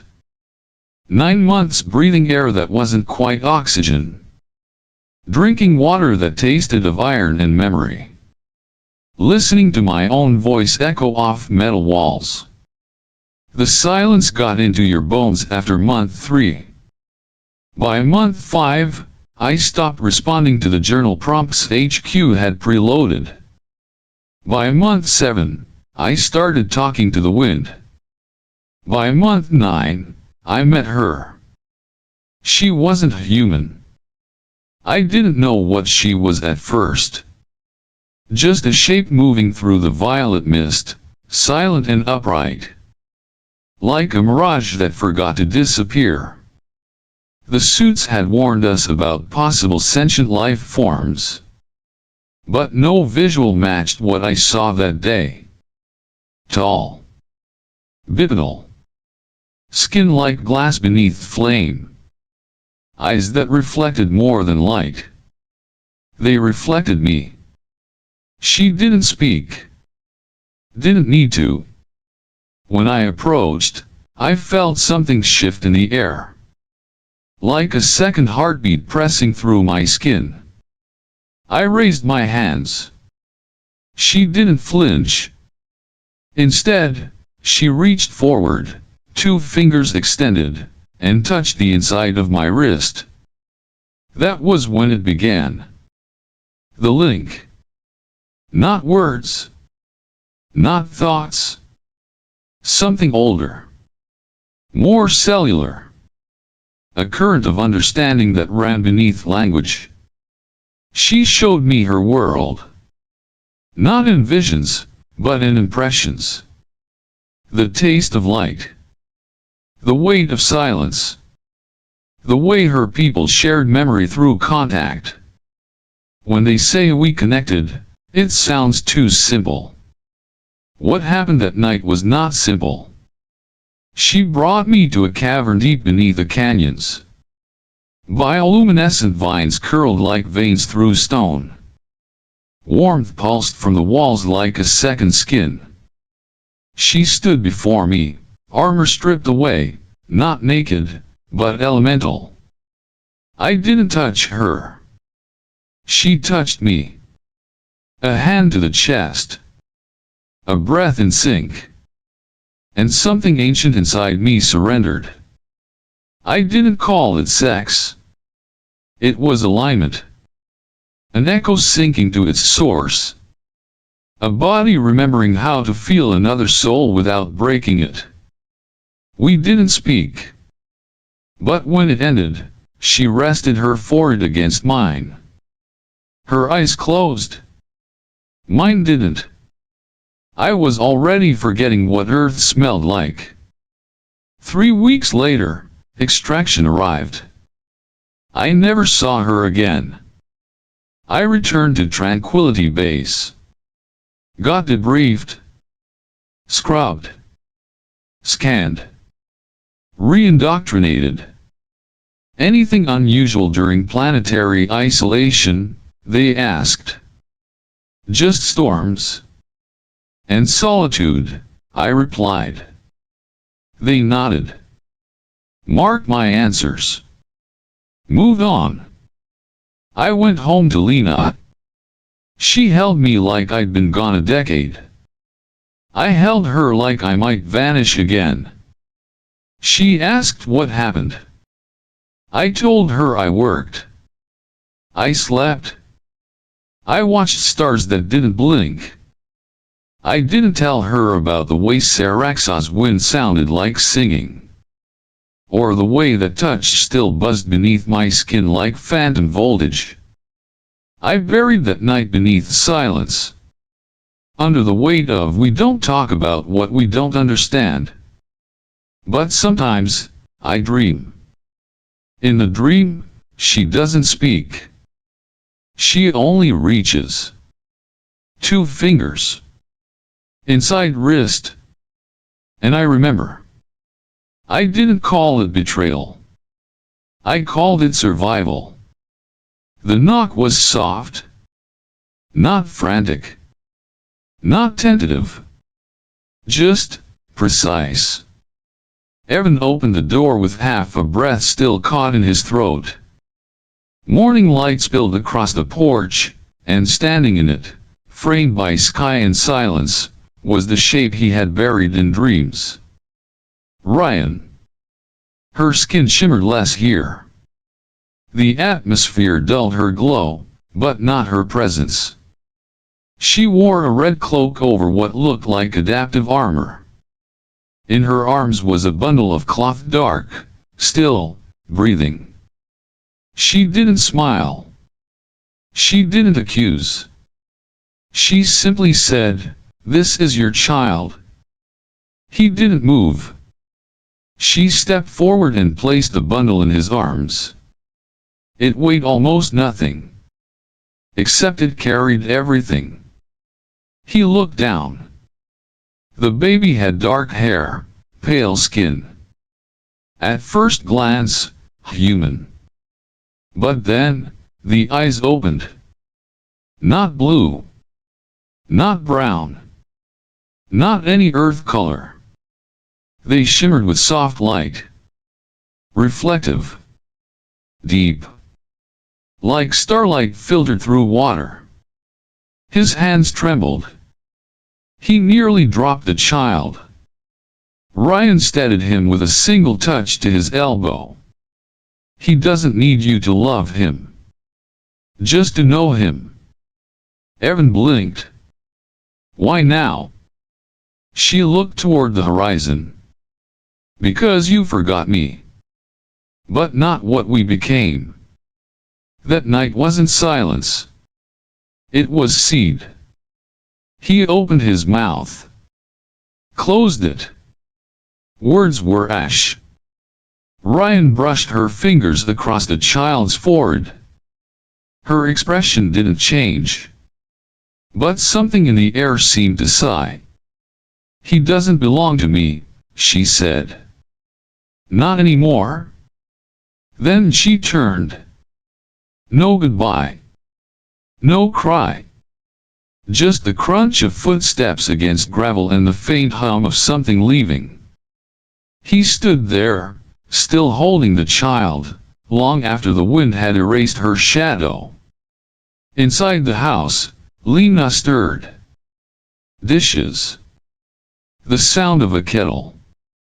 Her voice, calling gently from the kitchen. Evan? Who was that at the door? He looked down at the child again. It looked back. He saw nothing of himself in the shape of its face. But in the eyes. He saw Saraxot. Later, when Lena came to find him, he had already hidden the child. He didn't know why. Only that he couldn't let her see those eyes. Not yet. Maybe not ever. He told Lena it was a training conference. 3 days out of town. Routine stuff. Nothing big. She kissed him goodbye like always. Packed a thermos. Smiled as if nothing trembled under the floorboards. Evan drove 6 hours to an outpost no one visited unless they had secrets to test. The child sat in the back seat, silent, wide-eyed. Not a single cry. Just soft sounds, like breathing mixed with thought. At the research compound, the scanners didn't know what to do with him. The genetic readouts froze. Blood work refused to categorize. The techs whispered. Then came the neurological scans. The child's brain lit up like a signal tower. Cognitive response beyond adult range. Language centers fully active. One tech said, "He's thinking in ways we haven't mapped." Not human. Not alien. Something woven. They asked where the boy was from. Evan lied. He watched as the boy pointed to objects, mimicked sounds. But more than that, he seemed to anticipate questions before they were asked. He watched Evan with a strange calm. As if he recognized his father, but didn't require explanation. That night, in the facility dorm, Evan dreamed of Saraxot. The crimson sky before a storm. Ryan's silhouette against glowing vines. The feel of her fingers on his wrist. Her breath sinking to his. The moment something ancient passed between them. He woke with sweat pooling in his collarbone and the boy sitting beside the bed. "Were you with her again?" the boy asked. He didn't ask how he knew. The boy didn't ask again. The next day, the director handed Evan a folder. No name. Just data. "We're not sure how he exists. But he does. And he's accelerating. Rapidly. Emotionally too." Evan asked what that meant. "It means in a year, he may not need parents. Or a planet." He signed the papers to leave. Refused further testing. On the drive back, the boy slept. Evan glanced at the rear-view mirror. The eyes, those impossible, glowing eyes, reflected not the road, but something older. Home was still there. Lena greeted him with warmth and suspicion folded into one hug. He said the conference went fine. He didn't say there were rooms filled with graphs about his child. He didn't say he no longer dreamed of Saraxon. Now he dreamed of mirrors. Of himself. Split in two. That night, the boy touched a photo of Evan as a child. "This was you, before you became afraid." Evan knelt. "Am I afraid now?" The boy nodded. "Of what?" The boy hesitated. "Then, that I look like her?" Evan closed his eyes. He remembered Ryan, standing in the wind, saying, "He doesn't need you to love him. Just to know him." He did know him. And that made it worse. Because it meant there was no going back. No pretending. No erasing. No waking up to find it was all a fever dream of a broken planet. The boy was here. He existed. And Evan knew. He was the bridge. To a place he could never return. And a future he was never meant to build. Lena found out on a Wednesday. Not from Evan. Not from whispers or shadows or half-truths. From the boy. She was brushing crumbs off the kitchen counter. He stood behind her, quiet as usual, staring at the light through the window. "You're not my mother," he said. Her hand froze mid-swipe. She turned slowly. "What did you say?" He didn't blink. "You don't look like me." He does. But only half. She didn't ask who he was.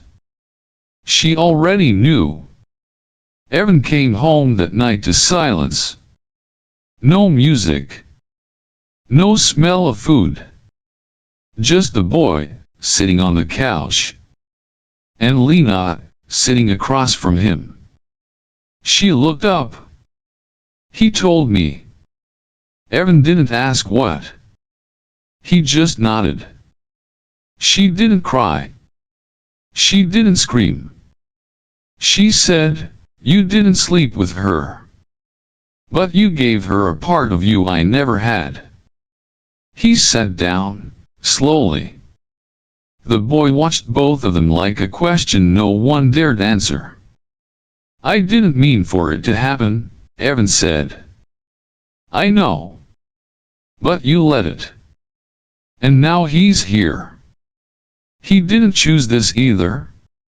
She looked at the boy. Then back at Evangelist. "No. But I still see her in him." He didn't respond. That night, they slept in the same bed. But the space between them was wide enough for a galaxy. In the morning, Lena made coffee. She didn't touch his cup. He reached for her hand. She pulled away. Not with anger. With quiet. With distance. With something that had once been soft but now was glass. They ate breakfast like co-workers. The boy said nothing. Later, Evan found her in the backyard, staring at the sky. "Do you still love me?" he asked. She didn't turn around. "I don't know. But I remember when I did." "What do we do now?" She shook her head. "You already did it." That night, she tucked the boy into bed. Gently. Carefully. He looked at her and whispered, "You're not her. But you're kind." She kissed his forehead. Then left the room. Evan stood in the hallway. She walked past him without a word. He watched her back disappear into their bedroom. She closed the door. He didn't follow. He stayed in the hallway, staring at the boy's room. Wondering when a house became a planet you couldn't breathe on anymore. It happened on a Sunday. No thunder. No shit descending from clouds. Just the hum of an unfamiliar silence. Ryan stood at the threshold. Same red armor. Same calm. But this time, her eyes surged past Evan toward Lena. "I'm not here for him," she said. "I'm here for you." Lena didn't move. Didn't speak. Ryan held out a small device. No bigger than a coin. It pulsed faintly with blue light. "It holds memory. Not data. What I felt, what he felt, what your child will one day remember even if no one tells him." Lena reached for it. Their fingers didn't touch. "Why give this to me?" Lena asked. "Because he was never only mine. And pain shared is pain halved." Evan watched from behind the doorway. Unmoving.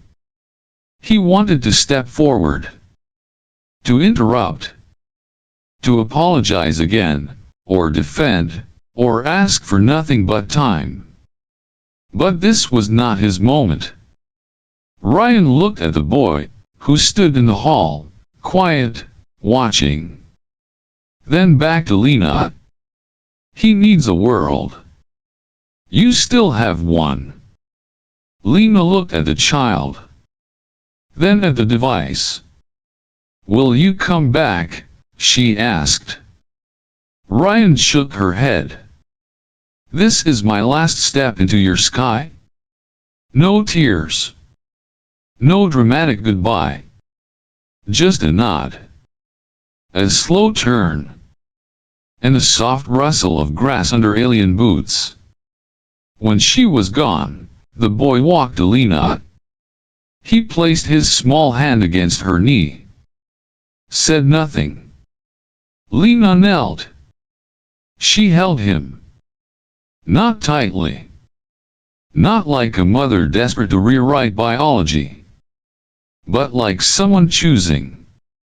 When Evan stepped out at last, the sky was beginning to darken. He stood at the edge of the yard. Not too close. Lena looked up. "She's not coming back," she said. "I know." She looked at the boy.